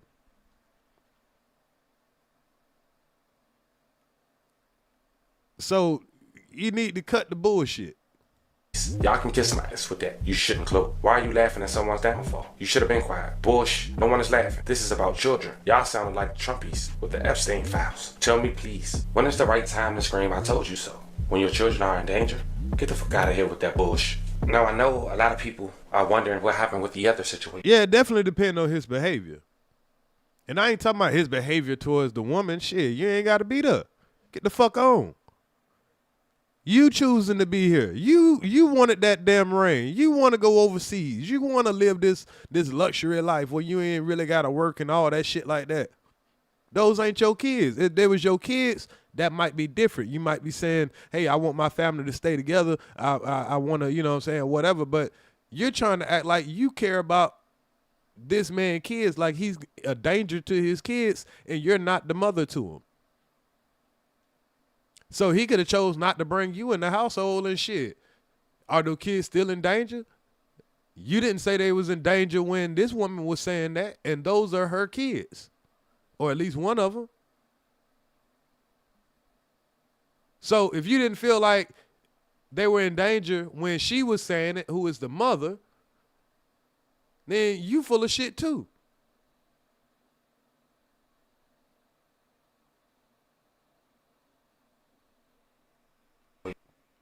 Now all this coming to life. The situation that happened in July 2023 with a man named Stephen Harper filed a civil lawsuit in Gwinnett County, Georgia against Dwight Howard. Harper claimed he met Howard through Instagram DMs and Howard allegedly invited him to his home in Atlanta area in July 2021. Harper believed it was going to be one-on-one sexual encounter, but according to the lawsuit, when Harper arrived, another person identified as Kitty, a man dressed as a woman, was allegedly present. Harper claimed he did not agree to a threesome. He accused Howard of sexual assault, battery, and false imprisonment. And see, I believe he got set up on this too. Now, I believe he was trying to do some shit in the dark. That's his business. But somebody seen an opportunity. And, you know, hey, That's what happens. If he was the regular Joe Smo, nobody would have cared. But being he Dwight Howard, he put himself in the situation. But it is what it is. But now you got this situation in, with a woman, and this woman was fully aware about this situation. I would bet $1 to a leaf that she was fully aware of this situation. And she didn't give a damn. She was fully aware if it's true about, the drug use. She was fully aware of the situation. Did not care. If he was a danger to the kids, she was fully aware. And did not care as long as she got what she got. And I hate that these people try to come and mix in the public with this bullshit because they didn't get what they thought they was going to get. On the encounter, Harper sought damages for emotional distress and injuries. And when Howard is asked about that, that's what he got to say. Where I put my shit at. Y'all just weird. If you want to know what people doing in their bedroom or who they messing with and sleeping with, you are weird. You're the weird one. Oh, shoot, y'all heard about that, Dwight? They said Dwight was in a text message on a guy. Nigga, who cares? Fam, at this point. And that's real. Only how I would have something to say about it if a nigga trying to act overly masculine. If a nigga out here trying to goddamn do all this, trying to tell other men what they should be doing and acting like he's the man's man and all that, yeah, then I'll have something to say.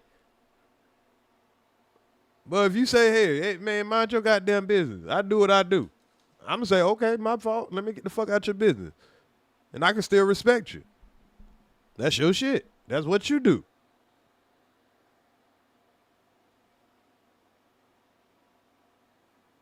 So he got a point. Much of what the public is seeing remains allegations being shared through social media. No official court rulings connected to these recent accusations have been confirmed publicly, but situations like this show how quickly personal conflicts involving celebrities can become national conversations. So, yeah, I agree with what he's saying, and we're going to end that video on right there. But like I say, we just seeing right now, in my opinion, a woman she didn't got hurt because things, maybe that credit card got cut off that she claiming that she ain't never asked him for a dime and all that.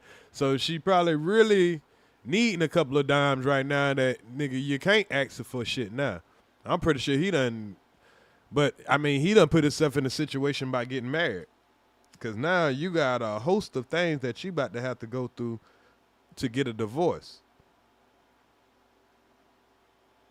And she had already put in a divorce 6 months ago. But I guarantee you, when he say, hey, we getting a divorce for real now, I bet she going to be slow to signing those papers. Because she going to want to walk this one here back. This was an emotional move that she probably could have got her husband back until she tried this. And I don't think this one going to go well for her. This one ain't going to go well for her because even I don't believe you. And me, I would have been like, hey, I look at all the details. And, ma'am, this one don't pass the smell test. I'm sorry. This one just do not pass the smell test. Those crocodile tears.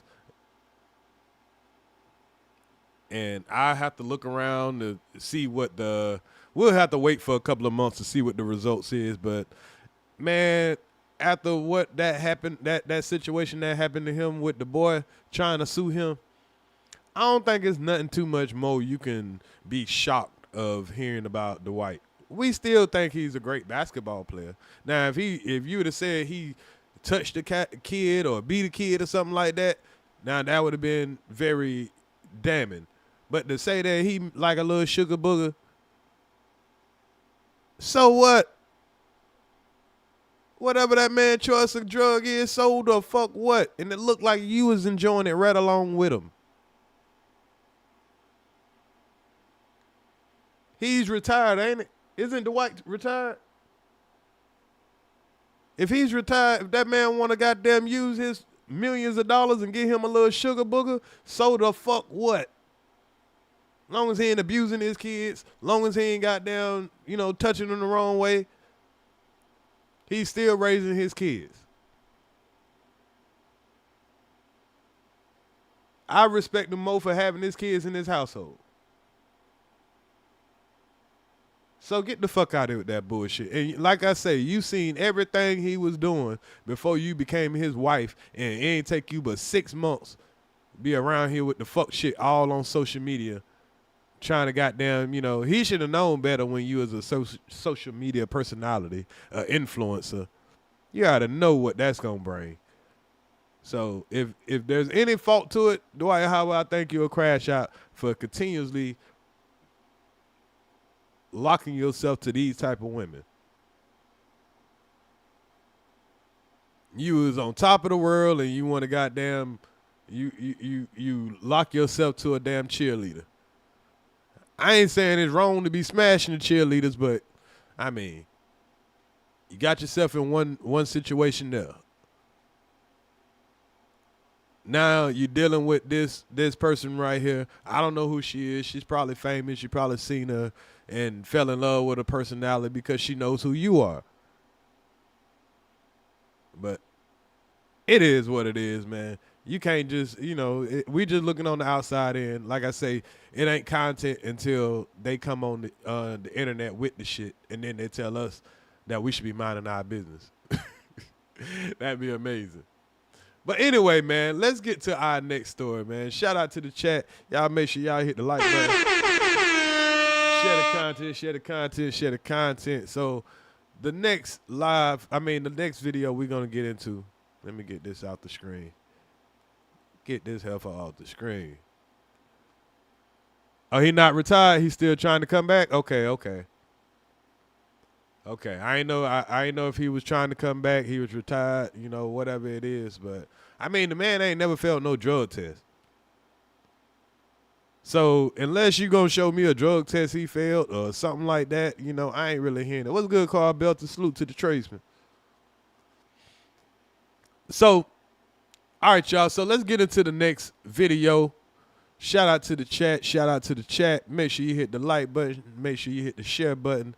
This next video, y'all, we got a dude out here in Texas that he loved his daddy Trump so much that coincidentally, after getting into a heated argument with his daughter, who no longer lives in the United States, his daughter lives overseas, right? She came home for the holiday. So this story is a couple of months ago, y'all. She came home for, I think it was Christmas or New Year's, right? The father was talking about Trump. You know how Trump supporters be. The daughter had an argument that, hey, man, this man here kind of, you know, he's been accused of this and that, been in the Epstein files, all that. And then she said, what if that was me that Trump had did that to? And he said, hell, I could get another daughter or something to that effect. So and then all of a sudden, well, I'm going to let the body cam footage tell the story.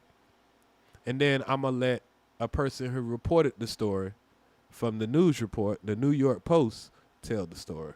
But let's see the body cam footage first, so you'll know that this is a real story. And the kicker to this, what do y'all think the kicker gonna be? I'm gonna leave the kicker to the end. But this is the police coming to the house January the 10th, 2025, responding to him accidentally shooting his daughter, according to him.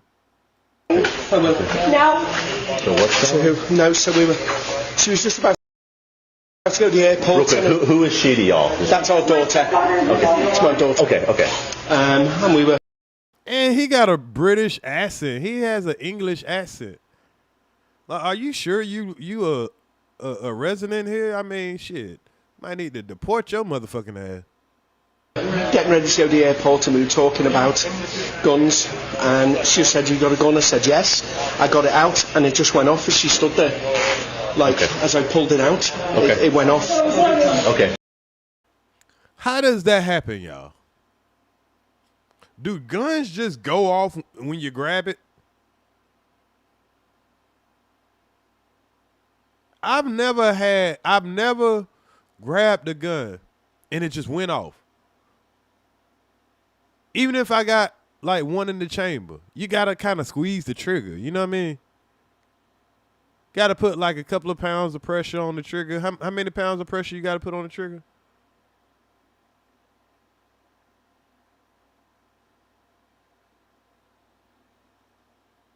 How many pounds of pressure do you have to put on the trigger for a gun to... Oh, I'm so sorry, y'all.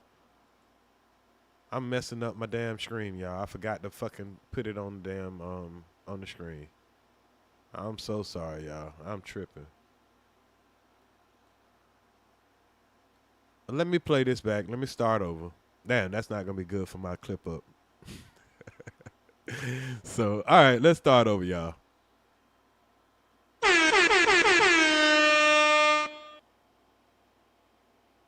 Say, ears, I caught the replay of the Trump-Iran war live, fire live. I appreciate it, man. I'm definitely going to do a couple of more of those lives because, you know, there's things that's updating every single day about the Iran war.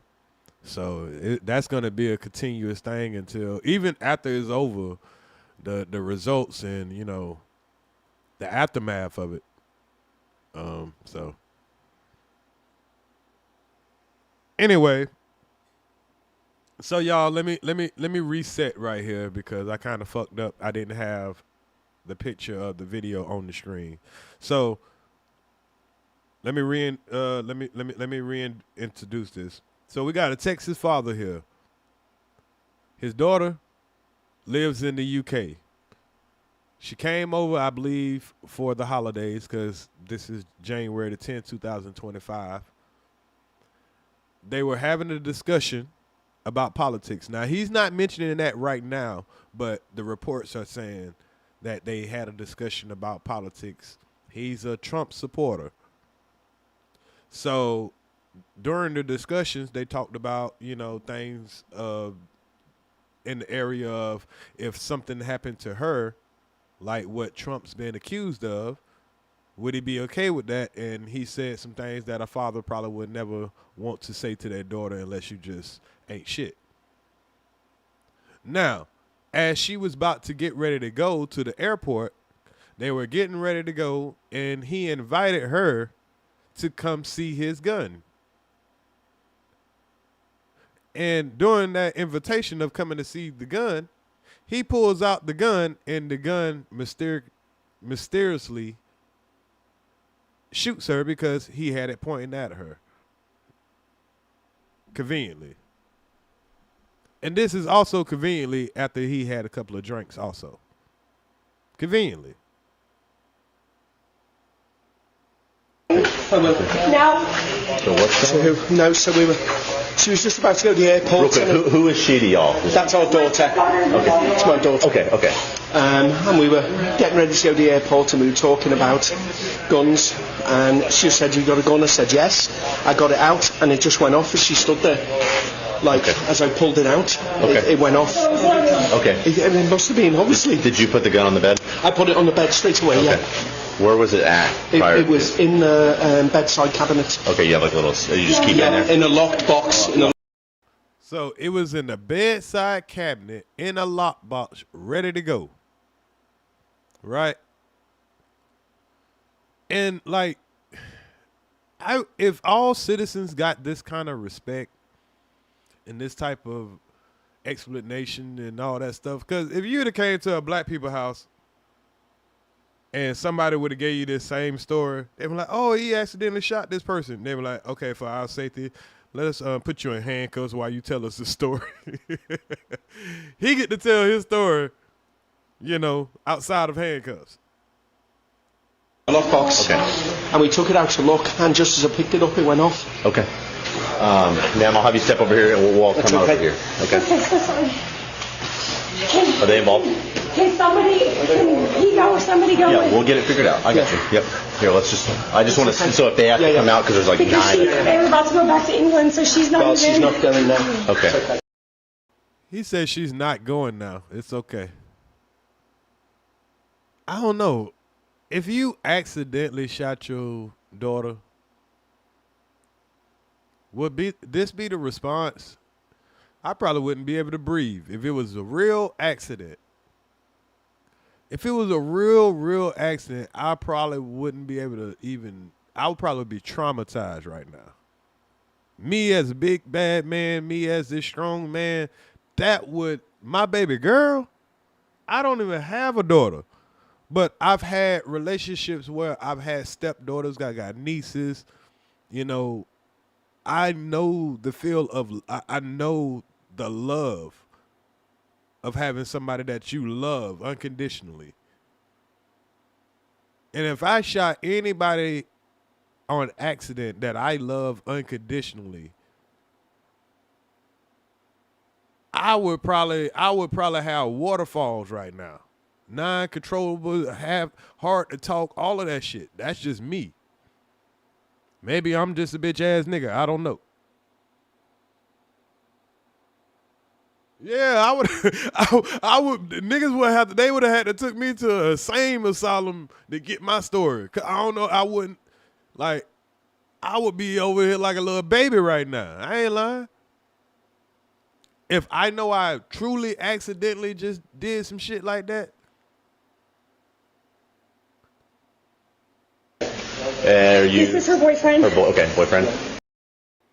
And if I was her boyfriend, I probably would be beating his ass right now. They would be probably breaking up a fight. The police would have been coming there to get me off of his motherfucking top. Because accident or not, I would have been whipping his ass. I just know you just didn't do this. Especially knowing what he knows. He knows that they were arguing about Trump. They was having a conversation about Trump and all that stuff like that. He knows his woman's viewpoints about her father. He knows this wasn't no mistake. And even if it was very reckless.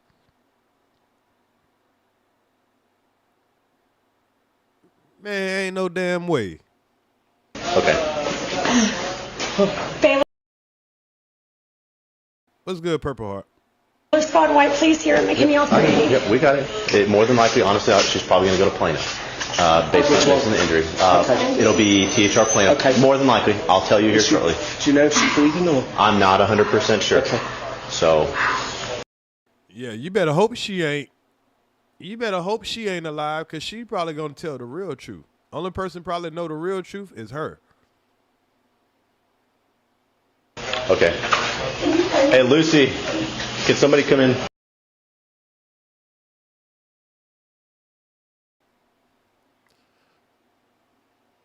So that's the body cam footage, y'all. So what I had did with this video, I had put together an AI version of it because I was going to upload this video on my channel or whatever. But instead of playing this AI version of it, I'm going to allow the New York Post to give the in-depth details about what was found out about this situation and what ended up happening. And y'all can tell me in the comments, do y'all think this is right? And what do y'all think happened? This case is that this is a UK-based family. Because what we're about to find out, y'all, is how much bullshit can happen when you just say the right stuff and agree with the right people. They were all originally in the UK, and when this is a UK-based family, they were all originally in the UK, and when this daughter was very, very young, her father ended up moving to Texas, and in January of 2025. So They are a UK-based family, y'all. They're not even American. And I wouldn't put it past to say that this guy probably works for the government. I want to know what he does for a living. Might have to go figure that out. But even if they told us what he did for a living, I don't think that's probably what he does for a living. If y'all know what I mean. She came here to visit him, and he was living in Prosper, Texas at the time. She came over here with her boyfriend, who's also from the UK. Don't do it like that, Forty. Don't do it like that. The regular streams are for everybody. This ain't time for the shit. Everybody's welcome, even ops. Okay, to visit him a few days before the Trump inauguration, and they end up getting in an argument, and a political argument of some kind. Based on the boyfriend's statements, it sounds like during that initial argument, she had said something along the lines to him about, how would you feel if I was a victim of sexual assault or sexual violence? And his response was, I wouldn't really care. I have 2 other daughters in this house. What? So he didn't tell that to the police when he was describing the story, because then it would have sounded like he had a motive, right? He didn't tell the police that they had an argument before they all of a sudden went to go look at my gun. Let me play that again. A political argument of some kind. A few days over here to visit him, and they were all originally in the UK, and when this daughter was very, very young, her father ended up moving to Texas, and in January of 2025, she came here to visit him, and he was living in Prosper, Texas at the time. She came over here with her boyfriend, who's also from the UK, to visit him a few days before the Trump inauguration. And see, around that time, everybody was still gassed up with that Trump juice. Everybody was still gassed up with that Trump juice. You had to be all in, or you had to be a libertard. You got to be stupid. You got to be weak. You got to be all this crazy stuff just because you didn't agree. They end up getting in an argument, and a political argument of some kind. Based on the boyfriend's statements, it sounds like during that initial argument, she had said something along the lines to him about, how would you feel if I was a victim of sexual assault or sexual violence? And his response was, I wouldn't really care. I have 2 other daughters in this house. And that's why I don't understand how the boyfriend was sitting right there all calm and chilling and all that, knowing that that's where it started at. Ain't no way you'll be able to tell me this was an accident, knowing that this was the type of activity that was going on before the accident, alleged accident, or quote unquote accident happened. My emotions would have been running so high that you would have had to tell me that after the ass whooping. Or possibly more. So it sounds like a very tense, very horrible argument to be having with your father. And then it sounds like some time passes and the TV is on and there's some sort of news coverage about firearms and guns. And again, this creates a conversation between father and daughter, and he decides to take her into the bedroom to show her his firearm, which is a semi-automatic Glock. So, now look at this gun. Even if you have this gun cocked, it should still have the safety on it, especially if you got kids in the house. So, hey, we having an argument about a gun. You want to see my gun? If I'm arguing with somebody about guns, telling you how good guns are, you telling me how bad guns are, and I say, hey, come look at my gun, I don't think that's the wisest thing for you to do. And then at that point, he says he can't remember and he doesn't know if his finger was on the trigger or not, but we do know that the gun goes off and shoots her in the chest and kills her. Now, in what world, I guess this world, in America, where you can go have a conversation with somebody and say, hey, come look at my gun, pull out the gun, and you can't remember if your finger was on the trigger or not? Well, okay, if you can't remember, we're going to have to make a decision if your finger was on the trigger or not. Because if the gun went off, then 9 times out of 10, your finger was probably on the trigger. I'm just saying. A few days ago, and this is February 2026, we got an autopsy and a report from the coroner in the UK, which is very unusual. But that coroner found that this was criminally negligent manslaughter case, that this was negligent behavior that led to her death. So y'all, being that she was from the UK, they looked at her as a UK citizen. So just like if an American was over there and something fishy happened, depending on who it is. So they did an autopsy and they're like, hey, and they read the police report and like, hey, what the hell is wrong with y'all? At the least, this is negligence. And I agree. That is more information that a medical examiner or a coroner would say in the United States, but it does sound like that was the ruling for the UK coroner, which is a big deal. Yeah, that is a little weird if they're just saying the coroner said that, hey, this person should be charged with this, that. Yeah, the coroner ain't supposed to give all that information. They just supposed to tell you how that person, lost their life. Now, a detective or the DA or something like that, or the police, that makes more sense for them to be saying that, but that is a little fishy. So the coroner's ruling from the UK is damaging because that coroner found that this was negligence due to the fact that he didn't have a safety on the weapon. I don't know if the coroner ruled this, but he had been drinking during the day. So that is, another negligent act. Say what now? What? So he been drinking. He didn't have the gun on safety. He had the gun loaded. He didn't have the gun in a lock. Well, he say he had it in a lockbox. So everything lines up when it comes to motive. And if not just straight out, murder is at least negligent.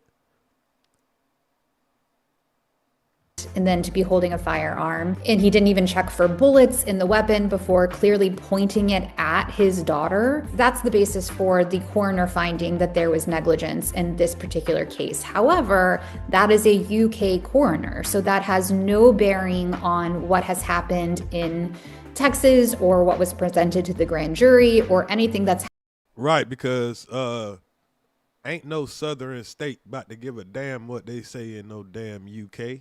Don't care about those British.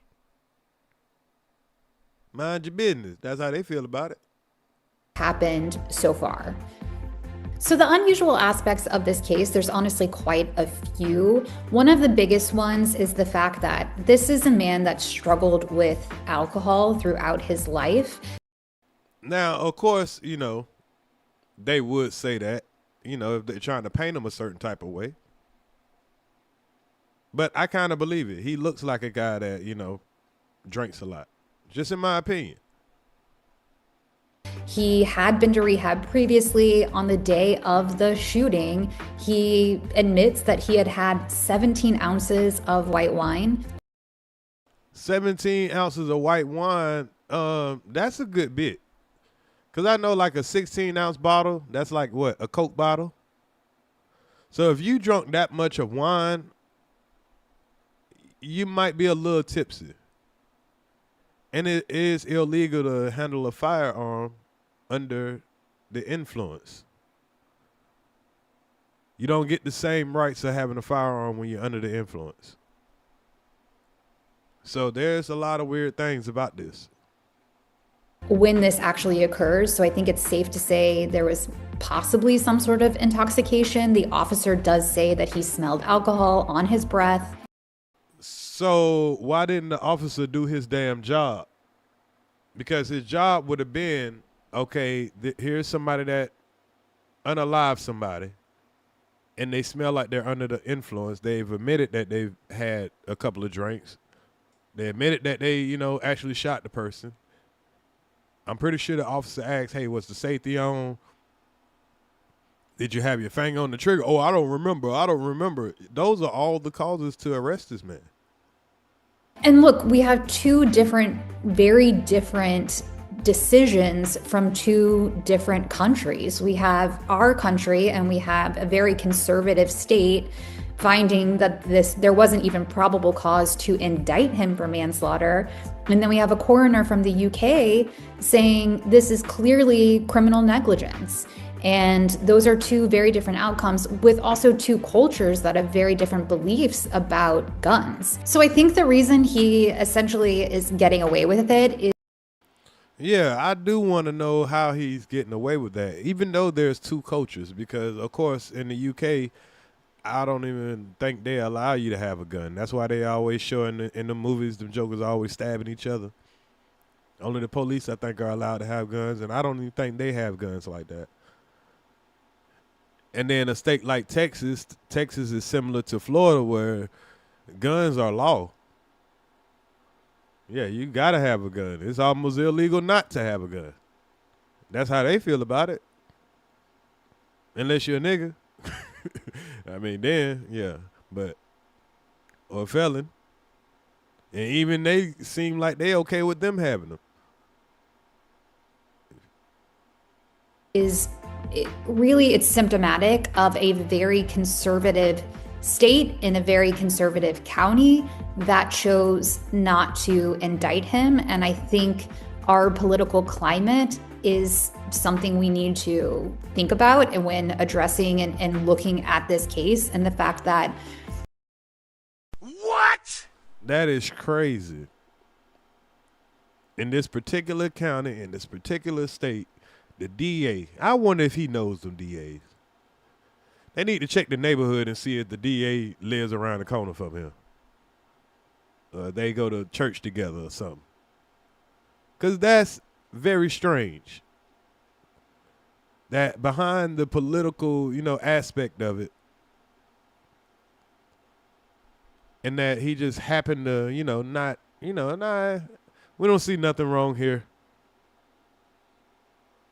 they would not even indict him on a manslaughter or that we know of a criminally negligent homicide. So in Texas, there's manslaughter, which is a much more serious charge and has potential prison time as an outcome. But there's also criminally negligent homicide, which is a state jail felony. And I don't know if this prosecutor presented this to a grand jury or not, the criminally negligent homicide. We know. I'll say it for you. And that's why she threw it out there, because she got to be, politically correct. But I'll bet $1 to a leaf. And that's how they do when they don't want to indict somebody that they like or somebody that they're in bed with and coercion with. They just won't bring it to the grand jury. The grand jury can't indict you for some shit that they don't even know about.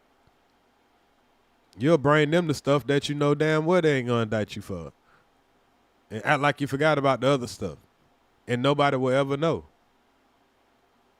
But if they didn't, they can still go back and try to see if a grand jury would indict him on that particular charge. Now, I don't think they're going to, and it sounds like they convinced this grand jury. And if they do, it'll probably be a different district attorney. It'll probably be a Democrat. And then they'll just blame it that it's a political, a political thing. somehow that this was an accident. But as a lawyer in Texas, I have seen individuals indicted for manslaughter for running red lights and causing a traffic accident that results in a death. To get an indictment, we're talking about probable cause. That is the burden of proof to get an indictment, and the grand jury didn't even find probable cause. Yeah, and that's weird because this would have never happened if, one, he wasn't handling a firearm after he's had several drinks and impaired. Two, why didn't they give him a breathalyzer? Three, handling a firearm without having the safety on. And then you're telling us you can't remember if you had your finger on the trigger or not. So, I mean, there's a lot of factors to this. Like, this, it really doesn't make any sense. Which I find pretty shocking. So as someone who's been a prosecutor and is now a defense attorney, I find this very surprising. Again, grand juries are private, so we don't know exactly what was presented to the grand jury that led to them making this kind of decision. But I have seen people indicted for manslaughter and criminally negligent homicide for a whole lot less than the evidence and the information that we have about this case. And honestly, if I was her mother and her family in the UK, I would be devastated by this. Yeah, any mother, any sister or brother or whatever, boyfriend, anybody would be devastated about this because the mother she probably knows the relationship more than anybody. And if he would have had to go to trial for this and she would have had to give her testimony and she could have told, what she's been through with this guy, because he looks like one of those type of guys. Y'all know what I mean.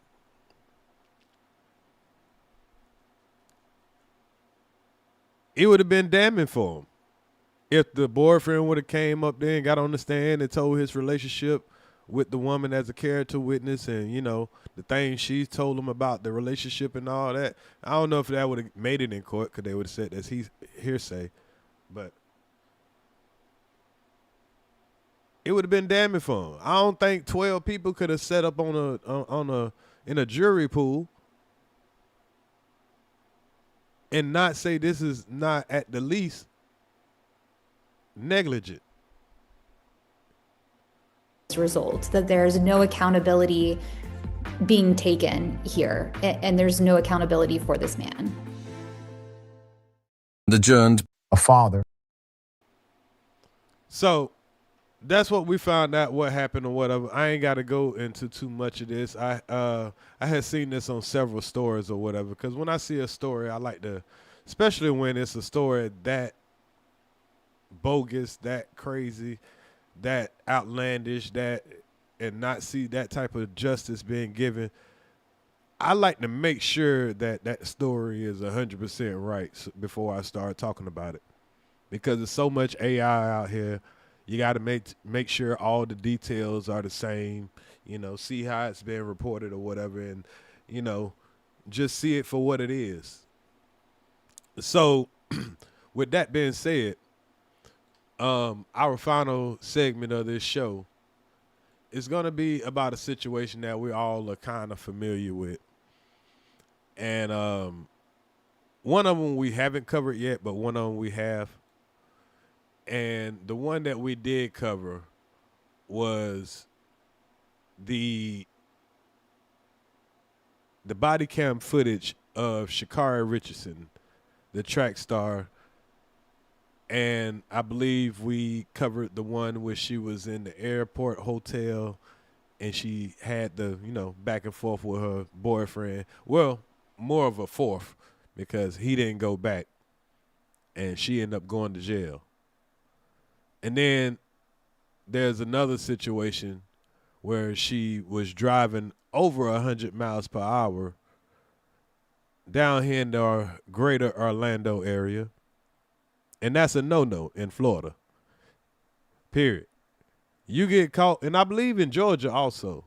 one of my people from Georgia could let me know. But I think I saw it on a body cam footage where a guy was going 100 miles per hour. As soon as they pulled him over, they was like, "Yeah, get out the car. You're going to jail." And he was like, "For what?" It was like a super speeder. You was driving over 100. So I believe it's a law in Georgia too. And if you're from another state, I need y'all to put in the comments, will you go straight to jail for a super speeder?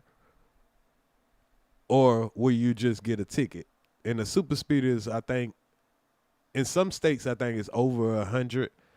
I think in Georgia it's going 17 miles over the speed limit or 18 miles or something like that.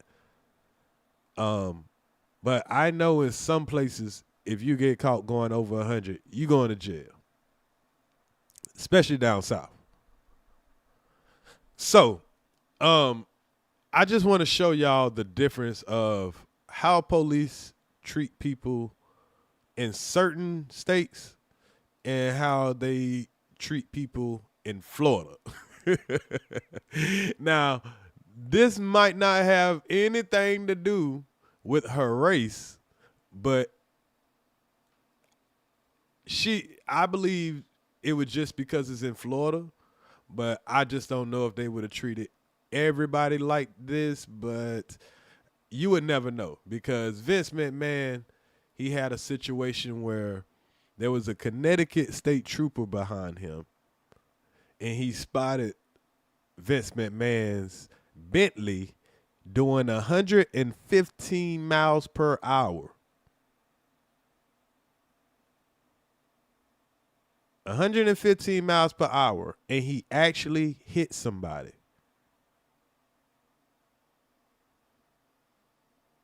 So I put together this video, and we're going to show the difference of treatment that you will get in Connecticut for going 115 and hitting somebody and kind of not pulling over for the police. But it seemed like, in my opinion, it seemed like the police kind of helped the story a little bit. That's just in my opinion. Compared to Sha'Carri Richardson, which both of these people are famous. They are two different races. They are in two different tax brackets. Sha'Carri got money, but Vince McMahon has wealth. There's a difference. Okay? I seen a video the other day, and somebody was telling the difference between $1 million and $1 billion. And the way they made it, put it in simple terms is, and I could be wrong as far as like exactly on the numbers. So he was like, how many hours is 1 million hours? If y'all had to guess how many hours was 1 million hours, what would you guess? What would you guess? So after old boy, I think old boy guessed like, I think he said like 14 days. And he was like close. He was like, it's 11 days. And this is how he's measuring the difference between 1 million and 1 billion, right? So like, how many hours do you think there is in 1 billion hours? And he was like, I don't know how many. And the motherfucker said 30-something years. I was like, whoa, there is a big difference.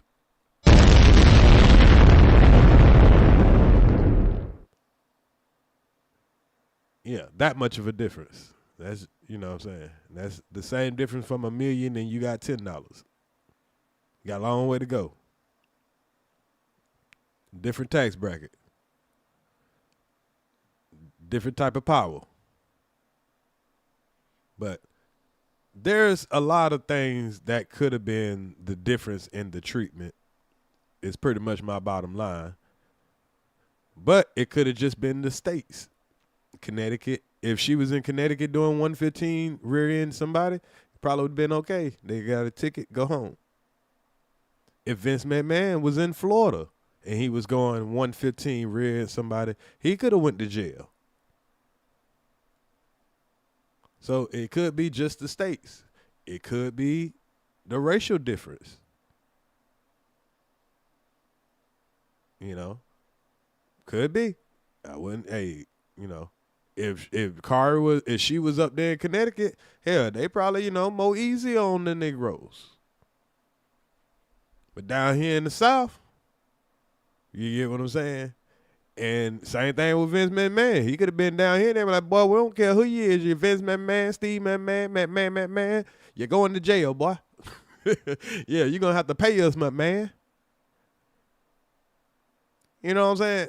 So there's a lot of factors that, you know, could have made the difference here. But like I said, I put this video together so we can definitely see in real time the difference.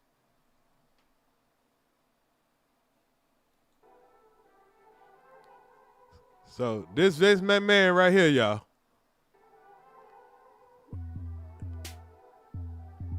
That boy, it looked like he was running from the police, y'all. Because look, the police is literally right behind him. How do you not see he activates his lights. The driver doesn't stop. West Point, Connecticut. He's right in front of him, y'all. How do you not see the police? And I'm telling y'all this for a reason, because y'all going to notice how they going to act like he wasn't running from them. In my opinion, you're running from the police at this point. He speeds up. He activates his lights. The driver doesn't stop. Really in there. Looked like he wasn't even looking at the road. 692G. You can start a hook for at least one Bentley. I'm not sure about the cars behind me. But he already knew. If that's a motherfucker in a Bentley, we better act right. Unless it's a nigga.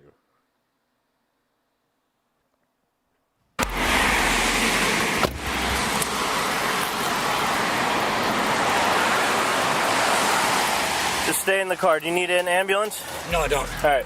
Why were you driving over 100 miles an hour? It's my granddaughter's birthday.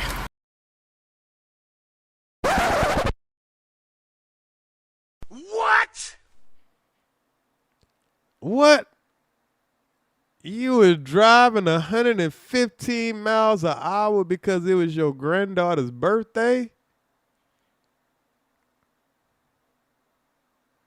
Oh, that's cool. Yeah, you almost just took somebody off the earth because you were late for your granddaughter's birthday. To the point you were driving that reckless. I got to get to the next exit. Right. Did you see me trying? He said, I got to get to the next exit. And now the cop asks, did you see me trying to catch up with you? Trying to catch up to you behind you? I didn't see that. I saw lights, but it didn't look normal. Yeah, it ain't normal. It's the police. The man just asked him, I was trying to catch up to you. You didn't see my lights? Yeah, I did see your lights. That didn't look normal. Those lights was all blue and flashing with red. What? This man was right behind him. Yeah, I'm trying to catch up to you and you keep taking off. Oh, no, I'm not taking off. Catch up to you. I'm trying to catch up to you. You keep taking off. Oh, I'm not trying to outrun you. Yeah, the fuck you is at a 115. You seen the police. You're like, oh, hell no, motherfucker. I ain't about to get pulled over. He can't catch this motherfucker. Outrun you? I know, I understand that, but that's why I was very confused.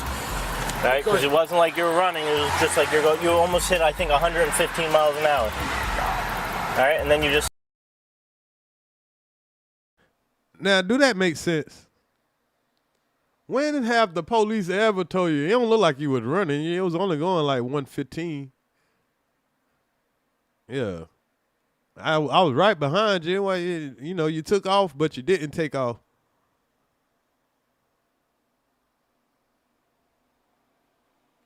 That's amazing. Trying to catch up to you and you keep taking off. Oh, no, I'm not trying to outrun you. I know, I understand that, but that's why I was very confused. Right? Because it wasn't like you were running, it was just like you almost hit, I think, 115 miles an hour. All right, and then you just hit someone because you weren't paying attention. Were you looking at your phone? No, trying to drive. No. The person was.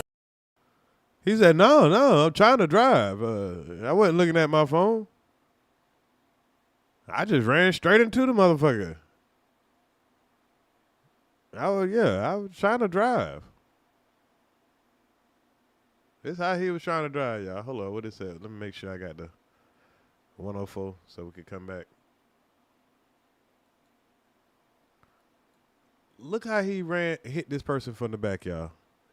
He was driving at his best right now with the police right behind him.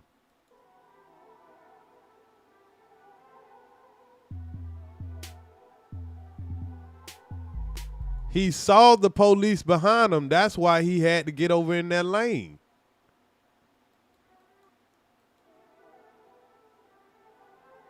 He's speeding off on the police, getting in another lane, and literally running from the police. But the police helping, in my opinion, coaching him out of saying, nah, you wasn't running from us. You were just only going, 104, I mean, 115. The person was right in front of you. There's got to be a reason you hit him. No. I haven't been driving my car and God knows how long. Right. It was right in front of you. You went straight at it at 100 miles an hour. You went straight at it at 100 miles per hour. You could have took that person's life. And I was right behind you. You got into another lane. You can't tell me you didn't see me. Ain't nobody driving 100 miles per hour and ain't looking for the police. I don't care how rich you is. You saw those blue lights? Oh, I seen something wasn't normal. I saw the lights and saw something wasn't normal. Yeah, that's the police.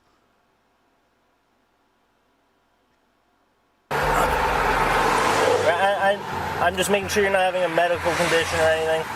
Do you need an ambulance? Did he say, I don't think so? I'm making sure you ain't in no medical condition or not. I don't think so. No. Are you on drugs or not, sir? Do you need an ambulance? Nah, I'm fine. So why the fuck you driving like this? Do you need a breathalyzer? Do we need to give you a drug test? It was your granddaughter's birthday that gave you the right to drive like this and damn near unalive somebody. No, fuck. All right. Just your registration. Is your license in here? No, it's in my pocket. All right.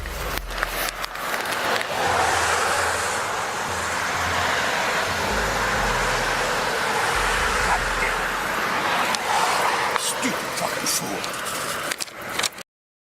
And he talking to himself. He calling himself, you stupid fucking fool.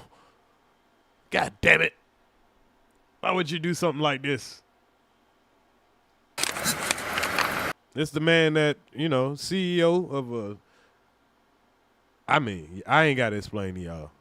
But he do got dildos as his wrestler. So, I mean, something ain't... I don't know what the fuck be going on. I mean, that's according to the paperwork. Y'all remember we did do the paperwork party on all of Vince McMahon's accusations and all that stuff. How they literally was shitting on bitches and he named all his dildos after wrestlers that he loved. Like, he got some really crazy, stuff that he's been accused of. Ex-trafficking, all of that. All of that. I might need to, we need to check back in to see what happened to that, man. Because the Diddy trial kind of overrid that whole thing, right? What happened to his trial? I mean, I don't think it was dealing with no underage girls, which I don't think Diddy shit did either. But, it was the same thing. No, the Diddy stuff didn't deal with no underage girl. I'm sorry. But the stuff that he was being accused of was just as bad as Diddy stuff. In my opinion, just in the wrestling world.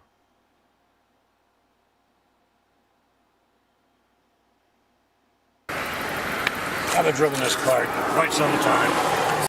So just because you ain't drove the car in quite some time, that means you just get to drive that motherfucker like a bat out of hell. You should let me get that motherfucker. You ain't driving it. Fast, I'll tell you that. Yeah, too fucking fast. It's too fucking fast. Your path to get past. Now, y'all, so I switched over to the Sha'Carri Richardson shit. This is dead from the police car. He don't know who's in this car hauling ass like this. But this is how they act. See what you do.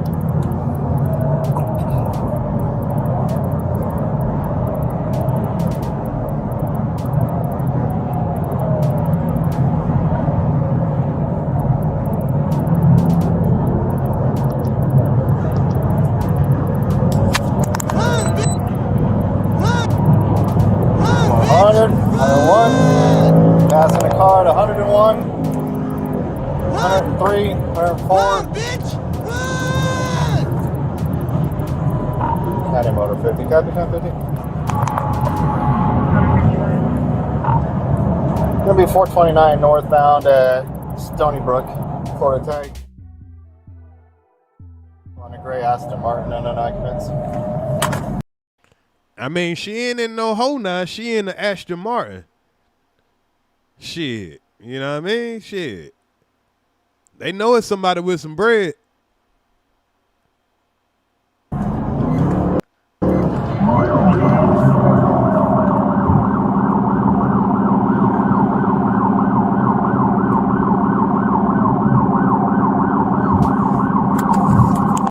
I was thinking that same thing. He must be in an unmarked car. Because ain't no way she turned red in front of the police like that. Cut the police off. Ain't no way she did no shit like that. If he was marked. That's one thing you got to be careful about in Florida. Because you'll go down the highway and be like, damn, ain't no police down here. Shit. The bitch will pull your ass over in the unmarked.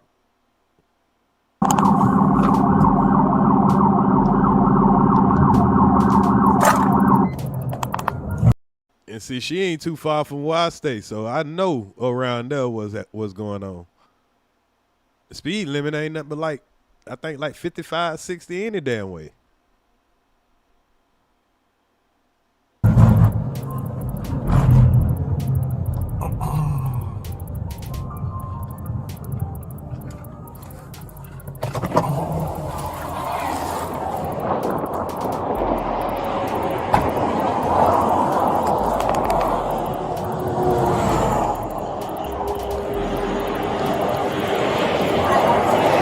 I would wipe that smile off your face. I'm Sergeant McMahon with the Orange County Sheriff's Office. You're being stopped for dangerous excessive speeding. I understand my tire at the back is like literally on 29. So you're driving at 100. Hold on. You're now, I ain't making no excuses for it because that was probably the dumbest fucking answer you can goddamn give.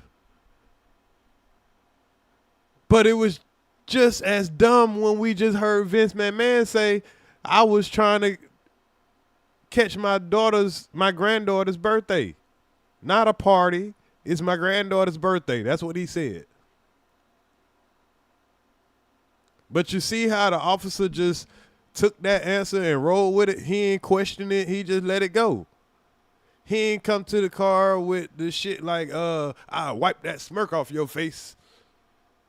He just came and said, you okay first?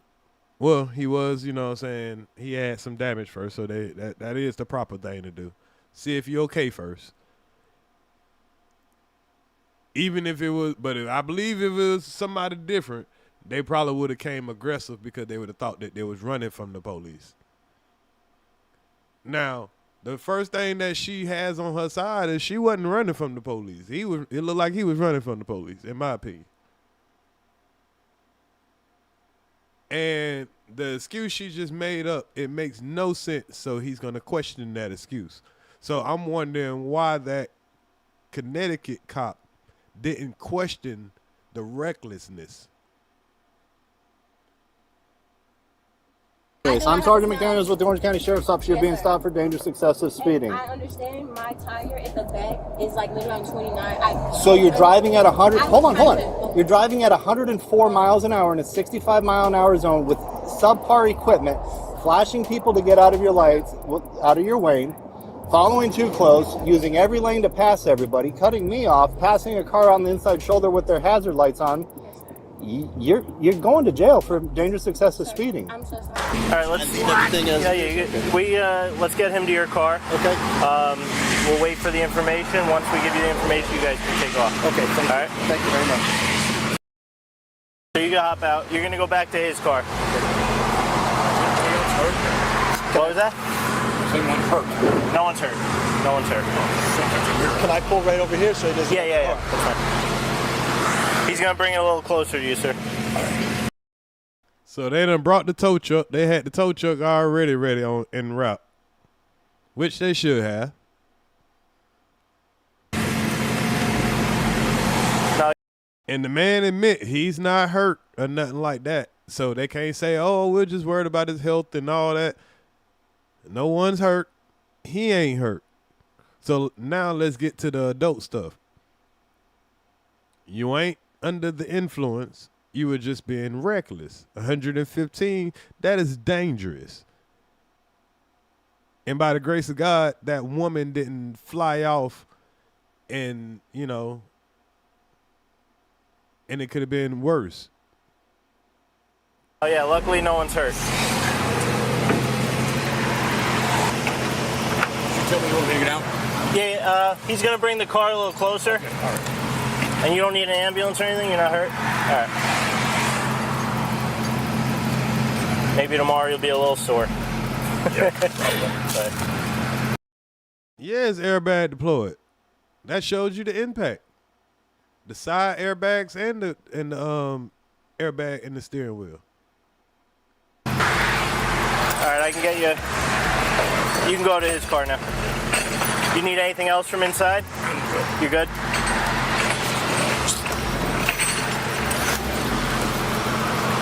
Need a hand? I'm good. You good?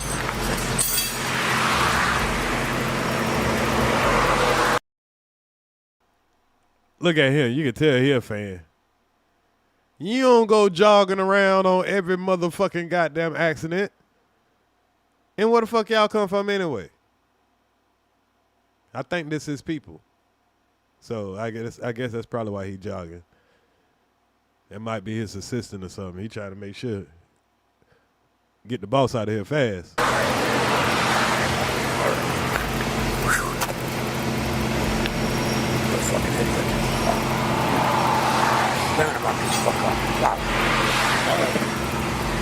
And no one's hurt. That's actually the biggest, yes.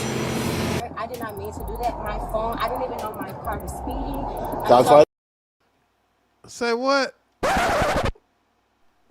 What? You didn't know your car was speeding. See, come on, man. Come on, man. These are the people. Now she didn't know her car was speeding. He's calling himself a fucking idiot. He's glad nobody ain't hurt. He good. He was just driving. He was trying to drive. The car was just driving too fast for him. He couldn't control the car. Both of them are saying the same thing. They couldn't control the car. They give you a speedometer. I totally understand. I communicate with you, sir. I really do not want to go to jail. No, most people don't, but you got to think about that before you do the speed. I need your license, your registration, and your insurance. You were speeding. Sir, I was, and I totally didn't know. If you look at my phone, my buttons right here, they jump around. My phone is sitting here, and it's slid on here. I literally see it's not even in normal mode, and I see that. My apologies, sir. Please, I communicate. The mode has nothing to do with your gas pedal. No. I need. And see, ain't nothing she could talk her way out of this one. And she trying to blame her phone. She trying to say that you'd have been better off saying the paddle got stuck for a second. But nah, you can't even say that because you was trying to get people out the way. But blaming it on your tire and all that, the man just saying you're going to jail. And I don't think it's mandatory. But I do think that I think They just tough on it. But I don't think everybody that get caught super speeder in Florida goes to jail. They have to prove me different. Matter of fact, I'm at the end of this video, somebody remind me, I'm gonna Google up what states have super speeder and which states will you go to jail for it. Your license, your registration, and your insurance. Please, sir, I really want to work. Can you really work with me, sir? I promise you, I am a law-abiding citizen. I have my ID, my insurance on my phone. There was no intention of me speeding today. I promise you, sir. Is this a good address for you, Lake Valley Yes, Drive? sir. I'm here. I'm local, sir. Please work with me. I promise you. I don't know what work with you means. No. Work with her like y'all, like they work with you in Connecticut, man. Like they work with Vince McMahon. That's what she mean. Work with me. Come on, man. Work with me. Give me a ticket.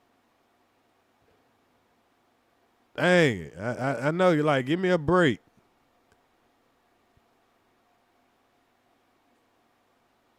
Work with me. Work with me. Ain't like you see me with no dope in here. I mean, if you got to search the car just to work with me, hell. Not work with me. I understand that. I will take the ticket. I will show the No, court. like I told you, you're going to jail. Please don't allow me to go in. Please, sir. Please. Listen to me. Please, sir. I really. It's nothing you say is going to change that. You are going to jail. Sir, am I going to jail, Jake? Yes. She going to jail. No. She, am I going to jail? Yeah, she going to jail, baby. Hey, bro, come on now, dog. Come on, man. Sir, I really was not intentionally speeding at That's all. even more scary. That means that you're doing things unintentionally on a task that requires all your attention. Sir, please, I'm begging you. You are going to have a little bit of time to make some phone calls. You are going to jail. I am towing your car. Please, sir, don't take me to jail. I will do everything. No. I will do everything. You have two options. Listen. Listen, you have two options. Please, sir. The first option is you can either ride with me in my car. No. The second option is you are going to go to jail in a cage car. Which do you prefer? I promise you. No. I'm right here. I have a team here. I have a coach, everything, sir. She said, I got to coach everything, man. Goddamn, bro. Get a woman a break, bro. Damn, Sha'Carri, you should have just been in Connecticut. You was in the wrong state. You had 10 more miles you could have went per hour if you was in Connecticut, and you could have hit somebody. And whoever would came and pick you up, it would have been okay. No problem. As long as nobody ain't hurt. Yeah, man, she was out there like... No. Hey, man. She was trying to... It ain't gonna work, girl. It ain't gonna work. Not in Florida. I was not intentionally doing anything, and I am. You're not listening. You're repeating yourself and not listening. Nothing you say is going to change. So I want All right, so make some phone calls. Let people know that you're going to have a $500 bond. And that was so petty, man. For $500? Come on, man. Let me give you the $500 right here, bro. Why you gotta disrupt my whole day about that? That's crazy. I can see if it's like a habitual violator or something, but that's crazy. Now look what they do. They go and wishing Mr. McMahon happy birthday. Hey, Mr. McMahon, how you doing? Happy birthday to your granddaughter. Just tell her, hey, you got pulled over by the finest of Connecticut. And sorry that we made her granddad late for speeding and damn near taking out somebody before he got there. Man, they treat you great in Connecticut. Don't they treat you great in Connecticut? Look at Hey, Mr. McMahon, how you doing? Hi, I'm the investigating trooper.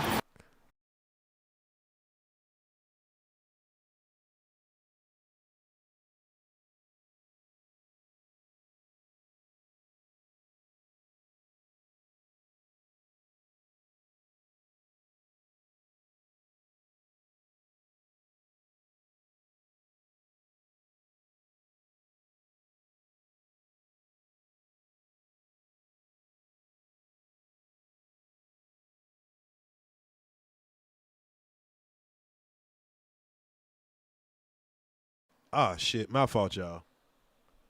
My fault.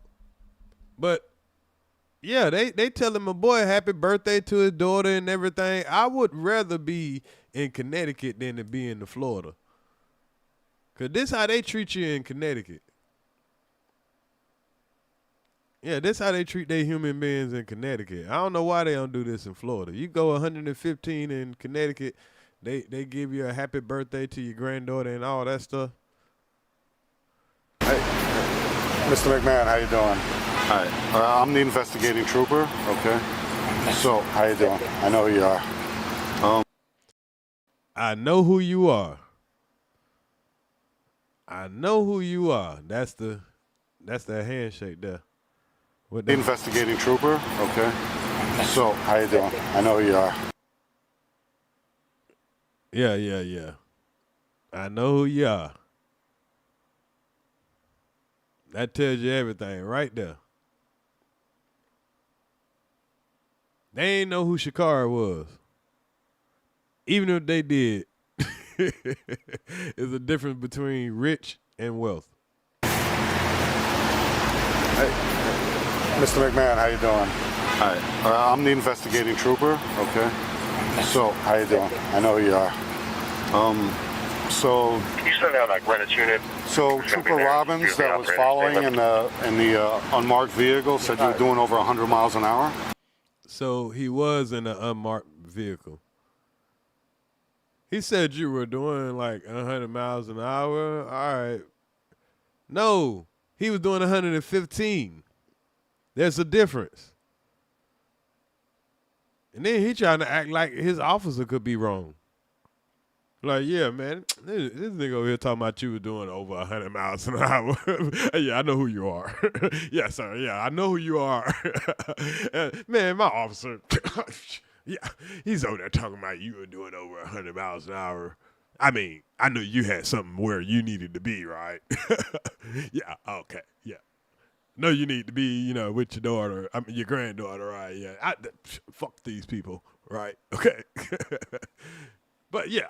Before you accidentally struck that car and not like avoiding us, like you definitely couldn't have seen us with our flashing lights. Nah. All right, before you struck the vehicle. So. Gotcha. All right. I'm talking to the officer. Talk to him. All right, so I'm going to be issuing you a misdemeanor summons for reckless driving, okay? So it's just going to take me about 10 minutes to write it up. I'll give you a court date, probably within 3 weeks or a month. Do you reside in Connecticut? I'm not sure. Okay, so it'll be, where are we? Westport? Yeah. All right, so it'll be the court right here. I'll give you the address and everything. All right, so just give me 10 minutes, 15 minutes, and then we'll get you out of here, okay? Thank you so much. Yes, sir. All right. Yeah, we'll get you out of here, man. Yeah, man. Thank you so much. Damn, they so polite. He the investigating officer. They come out to the side of the road. Somebody in here say they was from Connecticut, right? So anybody, if you from Connecticut, I guess you have to be from Connecticut and then been into an accident. And I ain't saying he should have went to jail, but he should have probably been charged with a little more than that. But what do I know? Somebody went to jail in Florida. And I don't even think the investigative officer would have actually came to the scene and they had to talk to him. I don't know.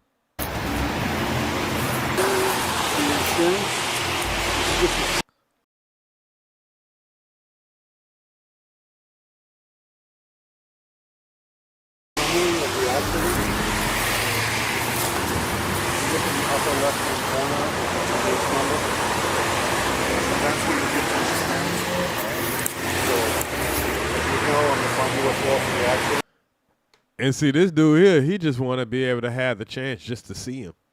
He just, hey, man, we pulled over fucking Vince McMahon today, dude. Yeah, dude, for real? Yeah, man, fuck. I love The Rock. I love Triple H. Yeah. Fuck, dude. This job rocks. Yeah, these motherfuckers fanned out. They fanned out. And you can tell. He ain't even got a purpose right here. Like, what you standing here for? If he's not a criminal, you know, he's in his car. He's good. What you here for? Just to be fanned out. Struck the other car, debris from that car went over the other side. Was it debris from his car or her car? Oh, right. His car, Super right? Robbins was following me. I did 100 miles an hour, which is reckless driving. So I'm charged with reckless driving, following too closely, resulting in an accident. Reckless driving, following too close, that result into an accident. So what happened to the super speeder? What happened to the speeding period? Y'all see how they framed it? We're listening to what they're saying they're going to charge him with. Following too close to another car. So you going 115, that ain't reckless driving? That ain't dangerously reckless driving? 115 in any, that should be in any state.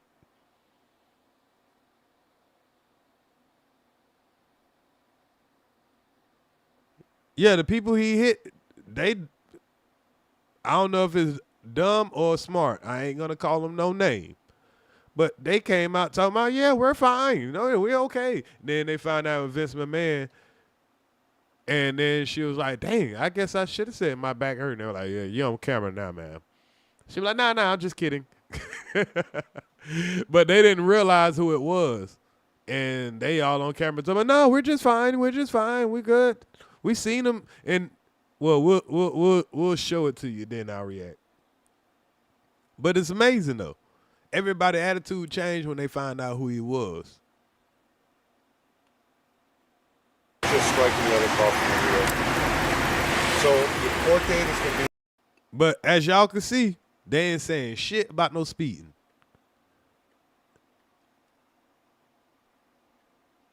Was it debris from his car or her car? Oh, right. His car, Super right? Robbins was following me. I did 100 miles an hour, which is Then they're taking off 15 miles of the 100. They're saying you were doing 100 miles per hour. They keep saying that.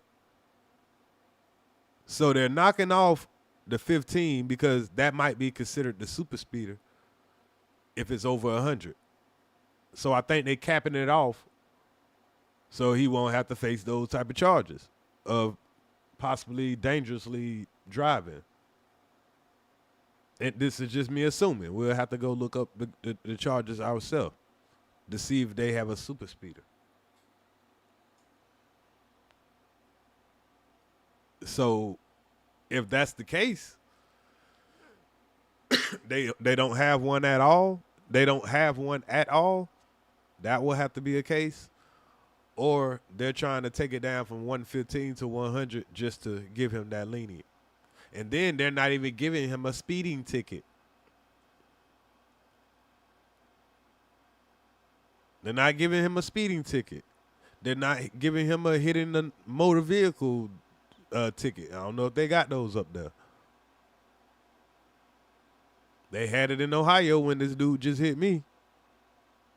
Of course, they're giving him a misdemeanor reckless driving too close behind somebody and not reckless driving at an excessive speed. That's what this should have been. Not paying attention to the road, whatever charge that is, because he obviously wasn't paying attention to be able to crash right into the back of that car like that. You couldn't be. You was paying attention enough to switch lanes. Because he switched into the slow lane because obviously he seen that police behind him and he was trying to let him get past him. When he seen them blue lights, that motherfucker hit the gas. And I really don't blame him because if I'm rich like him, you ain't about to pull me over. Bitch, you can pull me over at the house. If I'm a billionaire, hell yeah. fuck you, nigga. You gonna have to catch me. Cause that could be anybody. I'd be probably paranoid as a motherfucker. So I don't blame that nigga for hitting the gas. But we see what the fuck going on. I don't blame them. The system bigger than them. The taxes he paid, you know, or don't pay. You know what I'm saying? Paves the way for them. They probably done did a lot of work for them. They probably gonna get a little check on the back end. Get a little bonus check for not taking him through the bullshit. And they already know. That's why old boy want to make sure he part of the situation. Yeah, I was on the scene. Everybody get that bag. Reckless driving. As I'm charged with reckless driving, following too closely resulting in an accident. That's just striking the other car from the rear. So the court date is going to be at Stanford Superior State. They just wanted to make sure he wasn't over that 100 mile an hour. That's why they keep saying 100 mile an hour. They ain't calling out the 115. That must be over 100. Must be the speed, because the speed limit 70 or 80. They just trying to probably make it where it ain't over a certain amount. That's what I'm getting out of this. And there's so many more charges they could have charged him with for that type of driving. But they're making it look like on paper he was just following too close behind a car.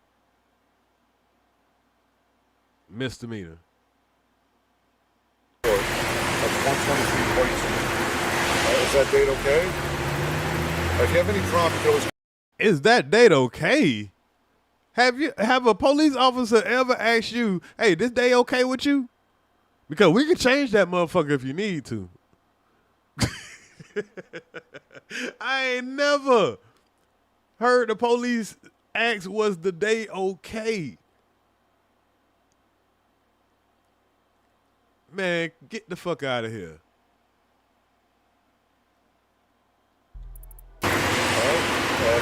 Stanford Superior Court. That's 123.2. Is that date okay?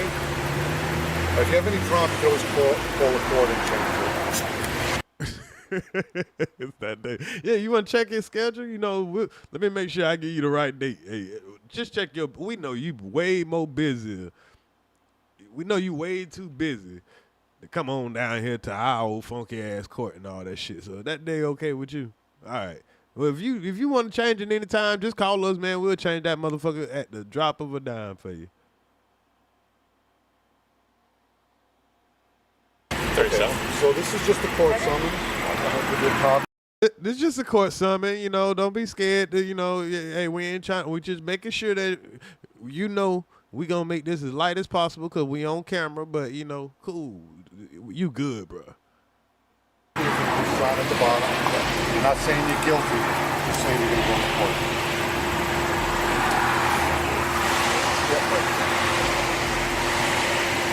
Okay. And this is the appearance bond. Right. I'm releasing you on a $500 non-slip bond. Releasing you on a $500 non-slip bond. That means if they wanted to, they could take your ass to jail. They pretty much bonding him out right now. They voluntarily bonding him out right now, which means you're not putting up any money. But we're giving you an OR. We're bonding you out. This would have been that motherfucking goddamn Sha'Carri goat chicken. I don't give a damn. Her ass going to jail. But you, Mr. McMahon, we're going to give you a non-slip bond. You going to slip your ass out of here. Yes, sir. Boy, these boys got the best language on the fucking planet. The language that these people use, if you comprehend it, you slow them down. The words mean something. I'm releasing you on a 500 non-slip. Everybody know what bond mean, right?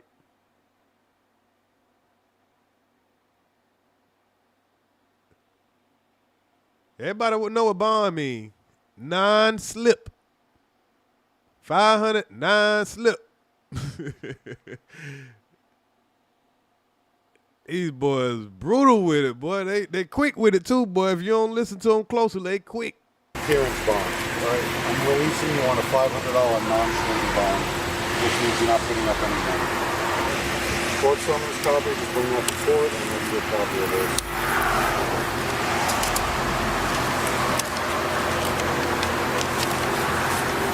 All right, Mr. McMahon. It's nice meeting you. I'm sorry I was under this.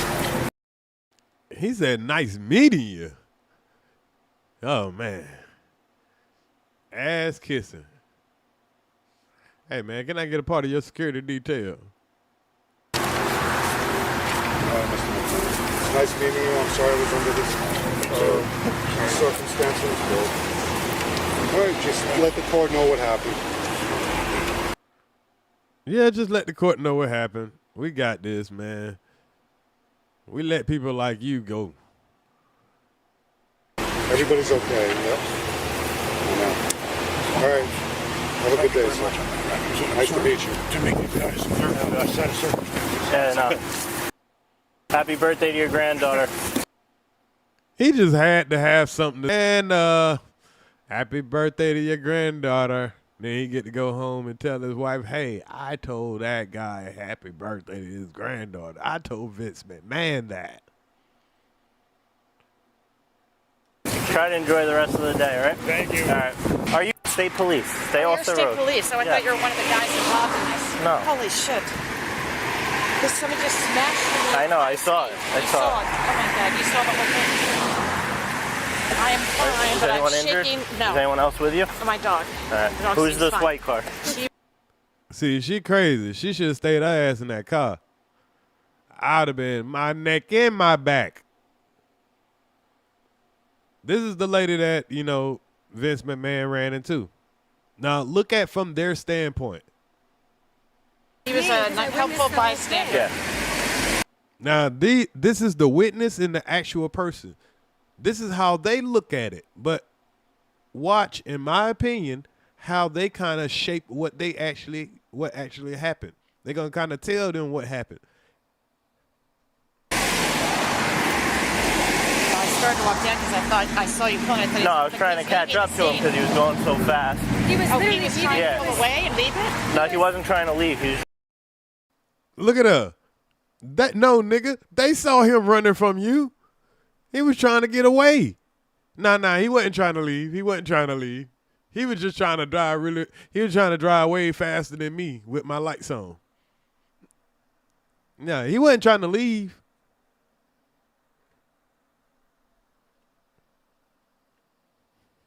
Who's this white car? He was a helpful bystander. Yeah.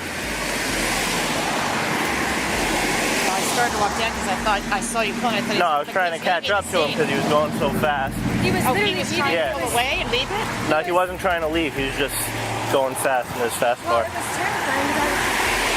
right. I'm still like... You're in this car, right? My car's fine. It's her. I felt so bad. I was like, If you want to leave a statement, you could stay for the trooper that's going to take the accident report. So you just happened to be passing by? Yeah, I'm going in right now. And... Holy cow. I mean, I was just trying not No, yeah, I saw the whole thing. Tip over. Oh, are you okay, baby? I know. Shelby? Yeah. Hi, Shelby. Holy cow. Thank God. I'm fine. Yeah, no, honestly, you're lucky he noticed it last second because he turned. If he hit you straight on, it would have been worse. Yeah, you're really lucky. You're definitely lucky. Because he definitely noticed at the last second, but you can't tell me he wasn't a distracted driver. It's on video that he had to obviously be a distracted driver.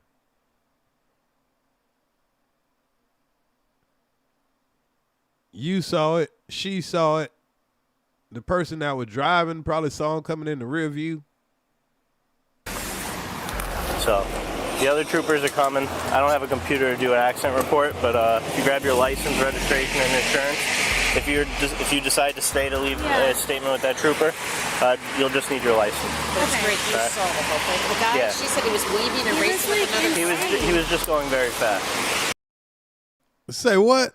She said that she saw he was weaving or racing or something shit. He was just going very fast. No big thing. No big deal. That wasn't dangerous or nothing. He was just going fast. Wow. Yeah, I'm okay. Okay, thank goodness. Your car's not damaged. You didn't get any debris, right? No, my car's fine. I thought I was going to get a lot of debris, So too. you were actually trying to pull him over. I was trying. Now, she can see you was actually trying to pull him over. He said, I was trying to get up to him. I wasn't trying to pull him over. He wasn't just driving fast. He didn't see me. Trying to catch up to him to pull him over. Oh my God, can't believe that. So I had the steady lights on trying to catch up to him. Yeah, and he wasn't. And then I saw him going to your car. I was like, holy shit. And then. Yeah, because he must have been texting or something and not looking down because he didn't see me. Yeah, something. All right, let's see. Yeah, or something, but y'all didn't write that up. Y'all didn't write up a distracted driver and make him prove that it wasn't, because ain't no fucking, because once you look at that video, anybody with 2 brain cells can see that he got over into the right lane, because if he was looking and paying attention, he could have just stayed in the lane he was at. But if he was going to stay in the lane he was at and he's already going 115 miles an hour, he wouldn't get into the right lane. He thought you was going to pass. Then when he seen that you turned on your lights, he was trying to outrun you. That's why he got back in. Man, stop it. Stop it. They telling you some shit that you could see with your own 2 eyes. And they're telling the witness and the lady that what they just witnessed ain't really what you just seen. Nah, I wasn't trying to get him. I was trying to catch up to him. I was just turning on my steady lights so I could catch up to him. But they seen him trying to pull him over and the man pulling off, just like we saw it from his camera.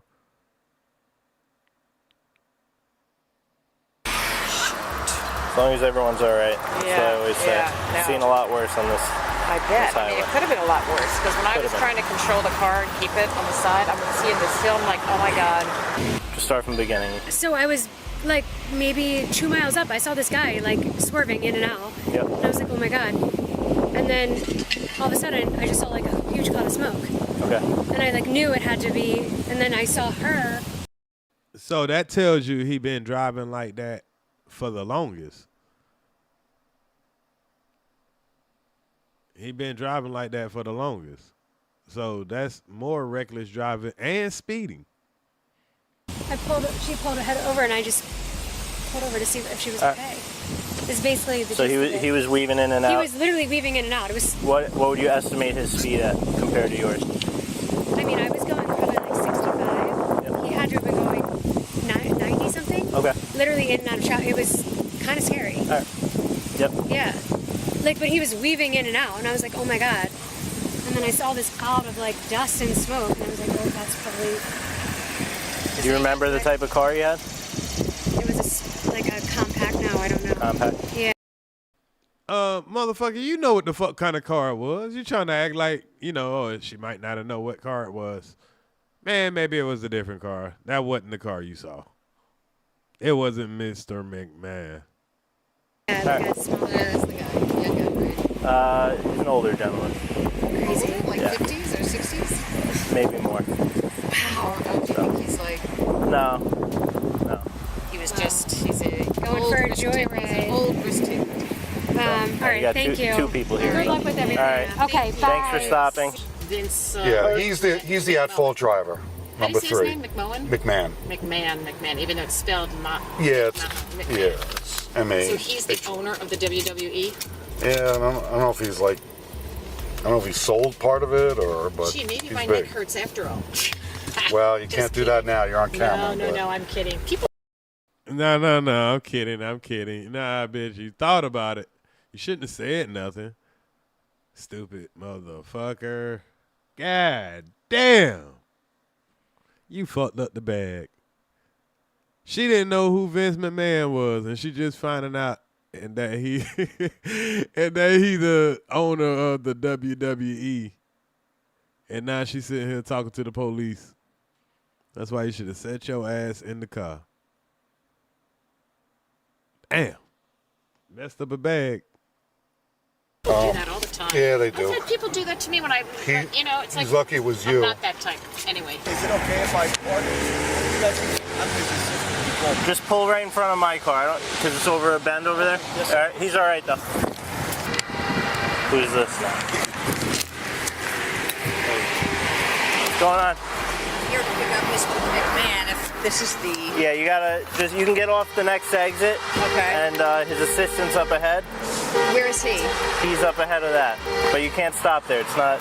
We don't have enough people to protect you guys up there. All right. Would you mind if I just walked up there, though? I would, yeah. Okay. I just don't want you to get hit. Okay. All right. Now she want to be a groupie. You got a whole entourage here.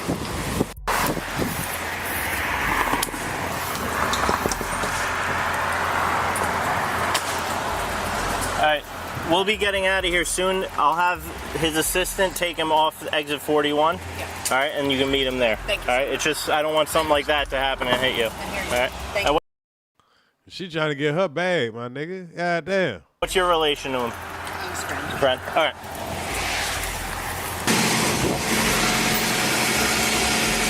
Just be careful of him.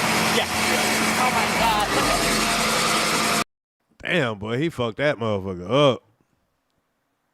That joker there total. He probably wanted to do that anyway. Who's this guy? I want to meet him. No, don't. You can't go over there. I can't? No. He should want to meet the person he hit. I know. Oh man, now she want to be a groupie. Oh man. Now she want to go meet him. He should want to meet the person that he hit. She heard my dog be shitting on them hoes. Trying to see if she could get shitted on. He's not happy about it. All he cared about was if you were hurt. Oh, that's still my appreciation. Yeah, no, he meant no ill intention. How are you speaking for a man? You don't know. Oh, man, don't worry about that. You can't meet Mr. McMahon. Sorry. They're being protective of the guy now. But, ma'am, you had all that time to go meet him. And the other guy told me who he is. So, is he in that car? Yeah. He meant no ill intention. He's very upset. Well, tell him I appreciate him asking. All right. So, anyway. If you just wait over here, I'll You could tell she regretting not acting like she was hurt. Nah, that motherfucker won't even speak to you. He don't want to tell you he's sorry or nothing. Nah. You should have stayed in the car. Should have said your back hurt. You just fumbled the bag. That guy over there just told me who he was, and I just wanted to say hi to him. I just wanted to meet a famous person too. Just like all you cops. How y'all just changed the whole story. Now she's going to be mad about how the whole story changed. Once she go and it settled down, how they just brushed off to the side. They done got what they want. They done got their story together. They done took out a lot of details like 115 miles an hour, only giving him this one small charge of following too close behind. You know, which I guess long as she get her bag though, but I mean, she's only going to get the insurance portion of it. Cause she over there talking about she just fine. So you fine. All the cops gonna get paid, but you ain't getting paid shit. I'll see if I'll ask him, but I don't know. He may want to. I would if I hit somebody, but you know, just tell him, you know, I'm fine. She just want to make sure she just gives some. Nobody don't care you fine. Just let them know I'm fine. I'm fine. Yeah, just keep like I'm fine. But you know, if you want to send me a bag for being fine, no, you should have said you're not fine. You're not all right. You just want some attention now. You done found out is a billionaire that just hit you. The owner of the WWE. And you can't even get a, hey, you know, have a nice day. You can't, they won't even speak to you. Oh, he's upset right now. That man ain't that damn mad. He's upset right now. You can't talk to him. Sorry. They gatekeeping the bit. They gatekeeping him. All right. They both want to, what? He wants to say sorry.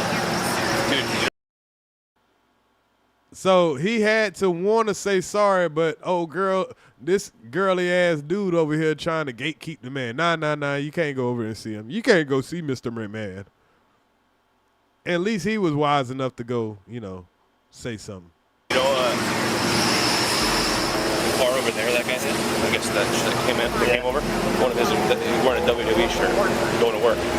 No way. I swear to God, dude. And he saw the name, this man. I was like, that can't be the same one. It can't be. Look at these fanboys. Look at the fanboys. Hey, that guy over there, he has on a WWE shirt. He's like, hey, that can't be the same Mr. McMahon. Look at him.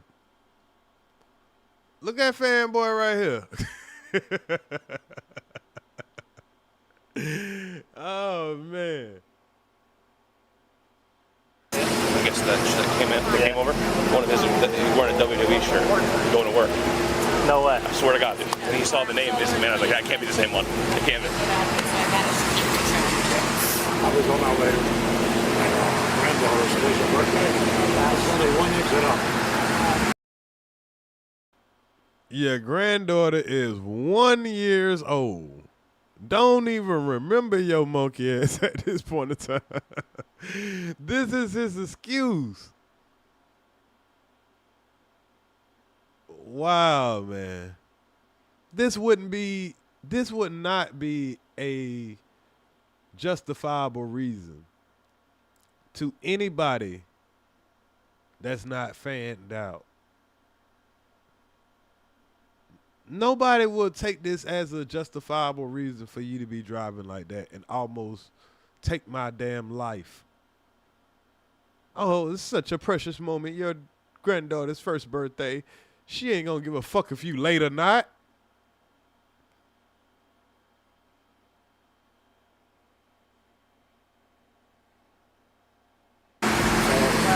Try it's after. I got it. And he saw the name, this man. I was like, that can't be the same one. It can't be. I was on my way to my granddaughter's special birthday. It's only 1 exit up. Try it's after she was pulled over here. Christian Coleman showed up on the scene and tried to help Sha'Carri, I'm assuming, because it has also been reported that Christian Coleman has been arrested for interfering with this arrest, and also he had drug paraphernalia in his car. Now, we just went back to Florida. We seen the people that came to help Vince McMahon. They came and picked him up and all that stuff like that. He had an assistant come. Looked like he had a side chick come. She just a friend. The lady that was just a friend, she pulled up to help Mr. Vince McMahon. She didn't get searched. I'm pretty sure this guy didn't come out there like, you know, on some rah-rah, man. I mean, even though his mug shot looked like that, this is an Olympic sprinter. This is a guy that been doing the right thing, disciplined his whole life. Now, I'm not saying he can't be reckless too. But how did it get to a point where they had to search this man's car? If you ain't got no probable cause, if his car didn't smell like marijuana, but I guess if it was in a visible sight, if he was dumb enough to have it like in a cup holder or something. But the fact that he ended up going to jail for coming to help her, that mean they probably was being hostile.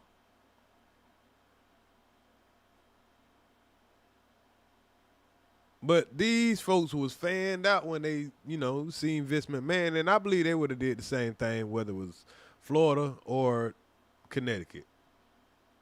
Because Vince McMahon is polarizing. This is, you know, the CEO, billionaire. Even though he done sold, I think, the WWE.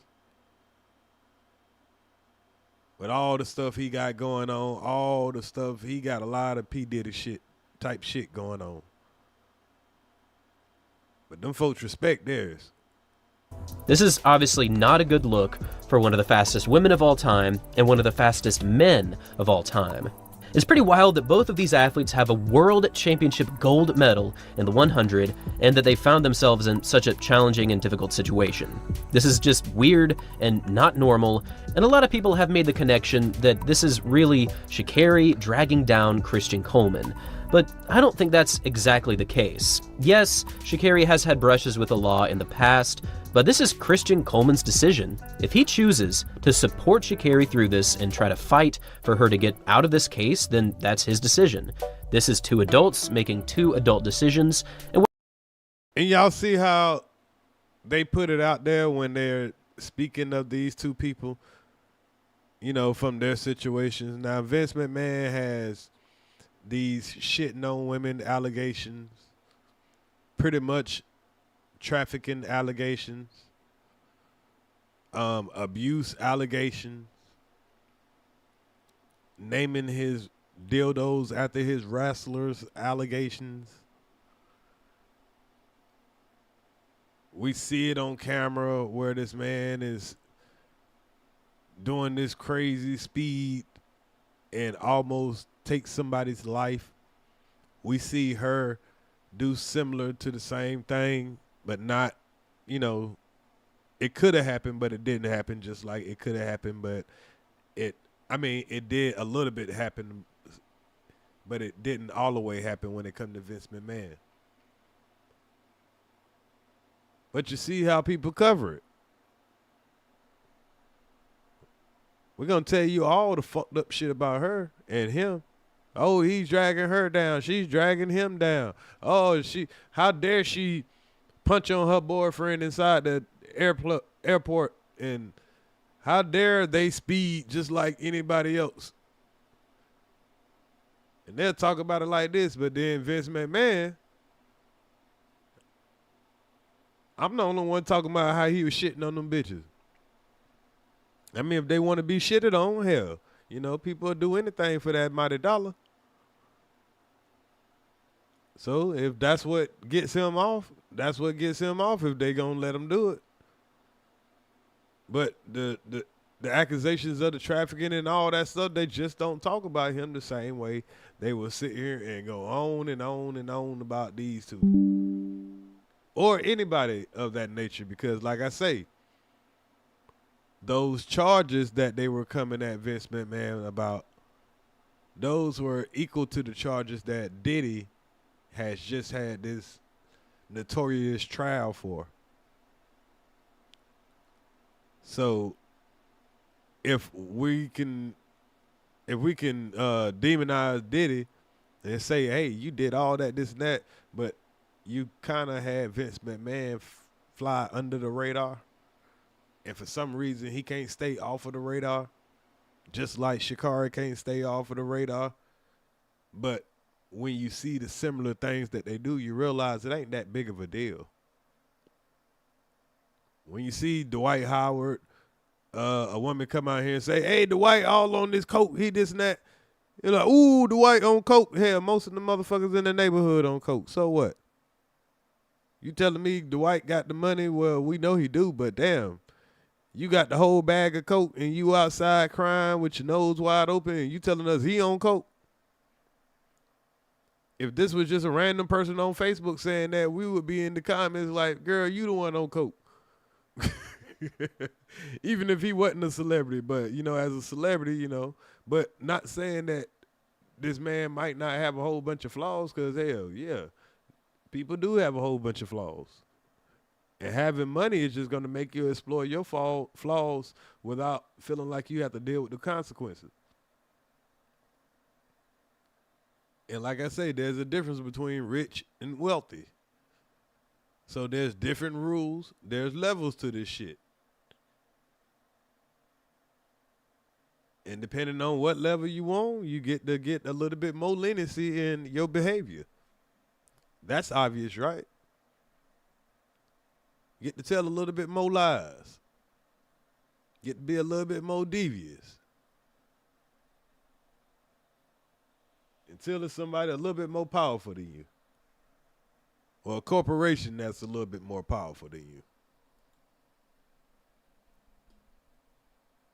But it's kind of how it's seeming. I mean, I could be wrong. You know, I'm always open for correction.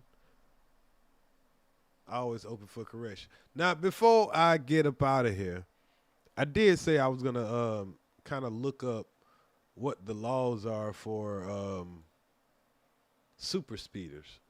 So let me go into Google real quick and ask Google what states have super speeder penalties. What states have super speeder penalties?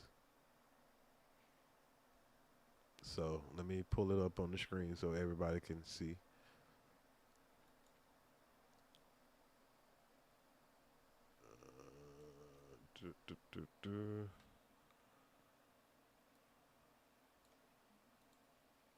All right. So, according to AI or Google, as of 2026, Florida and Georgia are primary states with formal super speeder laws that impose extra penalties for extreme speeding. These laws, which differ from standard speeding tickets, including immediate jail time for speeders in Florida and additional heavy fines in Georgia. Okay. So I guess Florida, as of July the 1st, 2025, Florida's law targets those driving 50 miles or more over the posted speed limit, over 100 miles per hour at any time. Penalties include 30 to 90 days in jail, $500 to $1,000 fine, possible driver's license suspension for repeat offenders. Georgia differs a super speeder as anyone driving 75 miles per hour or more on a one-way lane,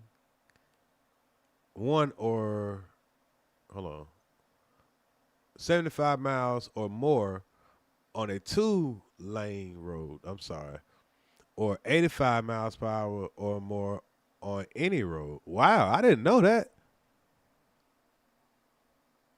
If you drive over 85 miles per hour on any road in Georgia, you can get a super speeder. Oh, you know what? I did know that because I did say 17 miles over the speed limit. So the highest the speed limit is going to be is 70. So, yeah, I did kind of say that without saying it. An additional $200 state fee is added on top of the local fees. Failure to pay can result in suspended license, while other states such as Virginia have reckless driving laws based on speed. Only Florida and Georgia have officially titled super speeder. Okay, so I might need to reword what I asked. And I'm going to just ask straight for Connecticut. What are the penalties in Connecticut for going 115 miles per hour? Okay, driving 115 miles an hour in Connecticut is considered extreme speed and will result in a charge of reckless driving, as any speed over 85 miles per hour is automatically classified as such. In 2025, Connecticut implemented stricter penalties for excessive reckless driving over 100 miles per hour, treating it as a criminal misdemeanor with severe consequences. Okay, potential penalties for 115 miles per hour. First offense, criminal charge, you will likely be arrested. Bam, there you go right there. There you go right there. It's a criminal charge. You will likely be arrested, not just ticketed, for a Class B or Class C misdemeanor, resulting in a permanent criminal record. Jail time up to 30 days. Fine $200 to $600 under 2025 excessive reckless driving rules, plus healthy state surcharges and fees. License suspension. Mandatory DMV suspension of 30 to 90 days. Vehicle impoundment. Possible. Well, he was already going to get it impounded anyway because he was wrecked out. So, up to $1,000, license suspended 60 days more. Insurance hike, extreme insurance rate increased for several years, which I'm pretty sure he don't give a fuck. So, yeah, he was supposed to go to jail up there too. So, let's see what actually happened to him, and this should be interesting. Former WWE CEO Vince McMahon was in court today. A judge granted him probation in his reckless driving case. That will allow charges against him to be dropped in 1 year's time. News 12 Connecticut's Marissa Alter reports from Stamford. When Vince McMahon arrived at court, he was met by a group of fans. McMahon's attorney told me they were waiting here for at least an hour in hopes of getting a picture or an autograph. Thank you. WWE's Vince McMahon walked into Stamford Superior Court flanked by his security team. It came after he'd previously applied for a pretrial probation program called Accelerated Rehabilitation in connection with a 3-car crash on July 24th. This is a picture of McMahon's Bentley right after the collision occurred on the Merritt Parkway in Westport. It's alleged. Hold on. It was only 2 cars. I guess old girl like, hey, man, let's add my car in there. I got something happen to my car, too. That he was swerving in and out of traffic, going in excess of 90 miles per hour. The police report said McMahon collided with the back of a BMW, then the center median, with debris causing another car to crash. No one was hurt, but McMahon was charged with reckless driving and following too closely. No speeding ticket, though. That's amazing. The I mean, there should have been a couple of other things that he could have got too, but I mean, just saying. Happened just hours before Hulk Hogan's death became public. He's fully insured. He did send 2 apologies. What they got to do with how this man was driving? Hours before, I mean, after Hulk Hogan's death was announced, he didn't say that was the problem. Maybe people would have, understood a little more. He said he was trying to get to his granddaughter's birthday. Apology notes out through counsel. Understands the seriousness of the case, understands he qualifies for the program, and assures the court this won't happen again. The prosecution didn't object to the AR program, which allows first-time offenders charged with certain crimes to avoid a conviction. McMahon will have the case dismissed in 1 year as long as he stays out of trouble and completes the program. And I ain't going to be against the program. That sounds like a good program, but, as long as it's available for a lot of people. As long as it's available for the common people also. I can't be against a good program that'll give you a second chance at driving 120 next time. Making it a 5-car accident. Yeah, somebody got to go next time, though. No, I'm just fucking around. But nah, I ain't against redemption. Give these people a program. I mean, he wasn't recklessly driving. I think there's something else. I think there's more charges they could have gave him, though, to be fair. To be fair. That's it. Just to be fair. Not every car accident is a crime. The judge recognized that there's a path here for dismissal. Not every car accident is a crime, but that car accident was actually a crime. Because if he would have put eluding the police, I think they would have had a great case. Because you can't convince me he didn't see that police car and he wasn't trying to drive faster after he saw the police car. I could have probably convicted him of that as a DA. Made a great case. I mean, come on now. And that's what happened here. This was an accident. As McMahon left, he didn't have a comment for reporters. Can you get that photo with you? He's got the Gorilla Monsoon tie on. Any chance you get the photo with you? But he did stop for a few pictures and autographs with fans.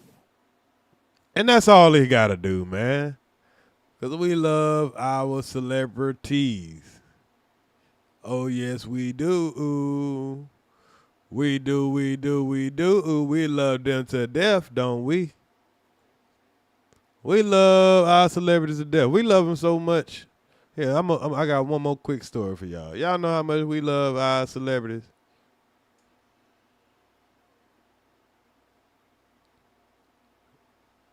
We love them so much that some motherfuckers love them so much that they be trying to off them. I seen a story this morning where somebody went up to Rihanna's house and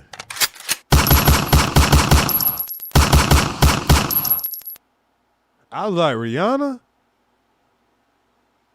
My umbrella, Bella, hey, under my umbrella. This morning, a suspect is behind. That Rihanna? Who want to take Rihanna out? Somebody tried to take Rihanna out, y'all. And I don't mean to dinner. Look at this big old house, man. This ain't just in your average neighborhood. This is what a billionaire house look like. Or a millionaire, I don't know. Outside of my comprehension, because, you know, like I told y'all the difference between a million and a billion. 11 days and 11 years. Yeah. That's the difference. So these jokers got an RV in their backyard. That's cool. Somewhere you can kick it at. Yeah. Your neighbors on the other side of the circle woods. I'm pretty sure this is a gated community where just anybody shouldn't be able to just roll through it. But, you know, 2026. This morning, a suspect is behind bars after allegedly shooting towards the home of pop superstar and billionaire businesswoman Rihanna. 10 gunshots fired from the vehicle. Overnight, an LAPD official telling ABC Los Angeles that multiple rounds were shot from an AR-15 style rifle. I believe the shots came from across the street. Several bullets striking the home of 9-time Grammy winner Rihanna and her longtime partner, multi-platinum rapper A$AP Rocky. A neighbor said she was washing dishes when the shots rang out. I was a little shocked. You know, we don't hear that kind of thing in this neighborhood. It's pretty quiet. According to police, the 38-year-old singer was at home at the time of the incident when the alleged shooter, a woman, drove to the location and opened fire. Authorities say Damn, a woman? I was expecting them to say some gang member or something like some crazy white guy. Hey, A$AP, you can't get away from the hood, bruh. You got women coming busting at you. And I kind of like them as a couple, you know what I'm saying? That's some real shit. Taking the home of 9-time Grammy winner Rihanna and her longtime partner, multi-platinum rapper A$AP Rocky. A neighbor said she was washing dishes when the shots rang out. I was a little shocked. You know, we don't hear that kind of thing in this neighborhood. It's pretty quiet. According to police, the 38-year-old singer was at home at the time of the incident when the alleged shooter, a woman, drove to the location and opened fire. Authorities say rounds hit the gate and 4 rounds struck the house, but thankfully there were no injuries to anyone inside. It is not. Yeah, because, you know, you could have just happened to be in that area of the house, even though that is a very large house. And look at how this neighborhood is, you know, laid out. Like, how would you know exactly what house is Rihanna's house? I mean, I don't know if it's public information, but like, who does this? Is this a distraction? Is this a distraction from the Iran war? This is crazy. Not clear if A$AP Rocky or the couple's 3 children were home when the shooting took place. The best-selling artist had her 3rd child just last September, revealing the pregnancy several months earlier at the Met Gala. The Diamond singer, who took center stage at the Super Bowl halftime show in 2023, teasing fans last month that she was back in the studio working on her 9th studio album. As for the scary incident, authorities say the suspect was taken into custody without further incident and that a weapon was recovered. Of course. I mean, you ain't gonna come in a neighborhood like this and then, bust off shots, they're going to shut the neighborhood down. You ain't getting out of this neighborhood. It's not going to be hard to see what car is coming in and out of a gated neighborhood. So it's like this is a situation where somebody almost wanted to be caught, almost wanted to make the headlines.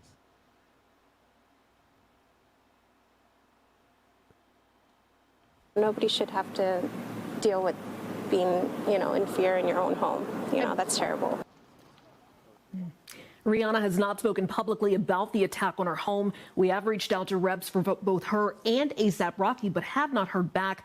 The LAPD says the suspect's booking information is expected to be released later today. Shit. Whoever did that, girl, you better have some money to go hide, because those Bella fans gonna be on your top. Yeah, they gonna be on your top. And you ought to know all the content creators are gonna, put you on blast. I'll be one of them. Well, I don't know, because if I'd have had the person already, we could have put this in this story right now. I'm probably gonna clip this up and put it on my Ears to the Street Urban News channel, just as this segment here. So if I can find it by then, I'll add that information on there. So make sure you subbed up the Ears to the Street Urban News if you missed the whole live. That way you can catch the segments one by one, and you don't have to go through the whole live to see a part that you missed. I'm trying to make, I got to make that a habit. So shout out to the chat. So Purple Heart Podcast said, Ears, did you see why she shot her house? I did not see that, and I would like to find out, and if I do find out, like I say, when I do the upload, I'll add that to it. And I don't know if that information's been released yet. I don't see why she would have to shoot, anybody would have to shoot up her house, but, unless it's somebody that ASAP Rocky had beef with. But I don't think this family just has beef with random street people who would be shooting up their house. They say her name is Ivana Ortiz. Here, let me look it up real quick. Let me see if I can find any information. Is there a suspect in the Rihanna shooting of her house? I'm asking Google, y'all. So, woman identified in shooter Rihanna's house. Rihanna's Beverly Hills mansion shot. Okay. So an hour ago is when this information came out. So let me pull this up for y'all. Before we get out of here, we might as well, if I'm going to bring it up, I might as well go over the whole thing.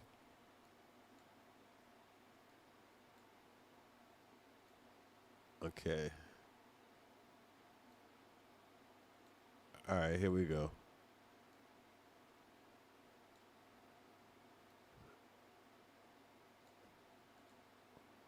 All right, let's stroll and see what's going on. Woman identified in shooting at Rihanna's house. Oh, here they are. The home of one of the biggest names in music, Rihanna. 10 gunshots fired from the vehicle at the gate. I believe the shots came from across the street. 35-year-old Ivana Lisette Ortiz was booked on suspicion of attempted murder. Her bail set at $10 million. What? What? Because I know a lot of dudes was looking at this shit and like, damn, boy, she fine. What's her bail? And they went on here to answer that for y'all goddamn dick in your hand ass niggas. That you looking at this chick and you like, damn, what's her bond? I'm about to go bond her out. Yeah, which one of you niggas got 10 million to get her? But that is ridiculous now. I know this is Rihanna and everything, but you can't be setting somebody bail at $10 million and they ain't actually shot nobody. $10 million? Get the, man, stop it. That's ridiculous now. Come on now. $1 million, like, come on now. So she did this for the clout? Wow. Nah, ASAP probably fucking her. Oh man, I ain't going. Nah, I ain't going for it. She just shot up. She shot at her house because she, nah. That sounds like some emotional shit though. I could be wrong. There's some kind of tie to it. How she even got in the neighborhood? Yeah. She ain't get in that neighborhood without having some type of credentials to get in there. There's people that live way less of a lifestyle than Rihanna and A$AP Rocky, and they got gated communities where you got to probably put in the security code or something to get into those communities. I ain't going. The woman tagging Rihanna in this cryptic social media post 2 weeks ago. Are you there? Because I was waiting for you to say something to me directly instead of sneaking around. So this somebody she know in real life. This one of her homegirls back in the day from the hood type girl. This ain't just some random person. Ortiz firing multiple rounds with an AR-15 style rifle from her car outside the mansion of the billionaire business mogul and her partner rapper A$AP Rocky on Sunday as the couple and their young kids were inside, according to NBC Los Angeles. So which one is it now? Y'all say nobody wasn't there, now they inside. She tried to do a drive-by on a mansion, y'all.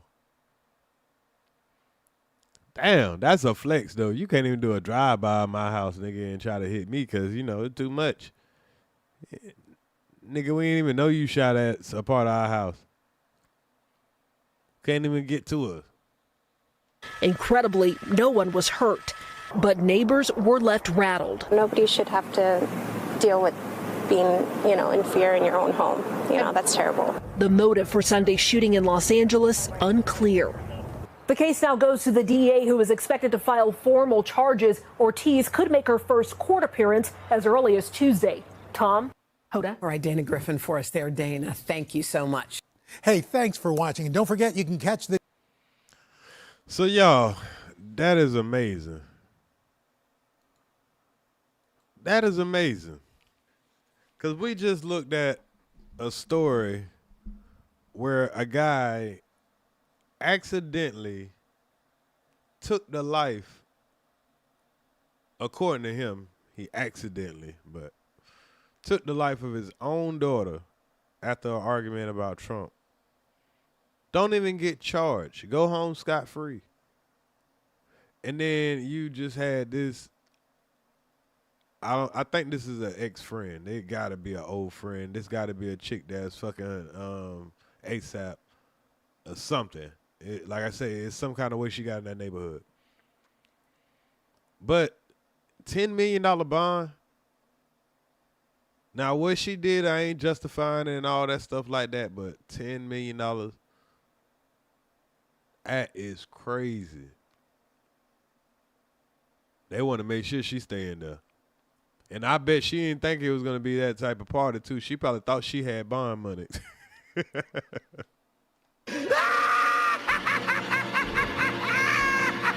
She probably said some shit like, I don't give a damn, bitch. I got bond money. How come shoot that motherfucker up? I got bond money. Then found out, oh, 10 million. I ain't got 10 million not to bond out. I thought that shit was going to be like around 100,000, $500,000. Because a nigga would have went and got her out for $500,000. A nigga would have probably went out there and, got her out for $1 million and shitted on her. Probably literally and figuratively. But 10, nah. You ain't $10 million worth of bonding out. A nigga go bond her out for $1 million and, get that up out of her. I could see that in Hollywood. I ain't lying. But anyway, man, y'all tell me what y'all think about the show, man. Y'all can leave a comment at the end of the show. I'm going to go ahead and get up out of here because I'm going to go find out what's going on, what updates we got going on with Iranian-American-Israel conflict. It is not a war, people. It is not a war. It is a conflict. So I'm going to go see what's going on, and I think I'm going to come back with an update. If I don't go over that, I got another live that I do want to discuss. I actually got a couple of lives I want to react to. I don't want to tell y'all what they is because I don't want nobody stealing my reaction videos and try to go react to them before I can react to them. So, but I got some very interesting ones that are coming up. So y'all stay tuned, man. If you missed any of this live, I'm going to try to cut up these segments and put them on, put them individually on Ears to the Streets Urban News. If you haven't already subbed up to Ears to the Streets Urban News, let me make sure I drop the link for Ears to the Streets Urban News. You probably already subbed up to it. If you, unless you're new to this channel, then you might not be. So let me make sure y'all have the link to sub up to it. But hey, Mom Boss, you just came in 2 hours behind, but that's why I'm about to end this live. I'm trying to keep it where it's watchable. Somebody can get through their day, half of their day at work. I don't want to make it too long, so it's replayable. So I appreciate everybody that pulled up, whether you watch through Rumble, Facebook, or YouTube, because we're on all three platforms. And I will catch y'all on the next round. Y'all make sure y'all hit the like button, share the content, and I'm out.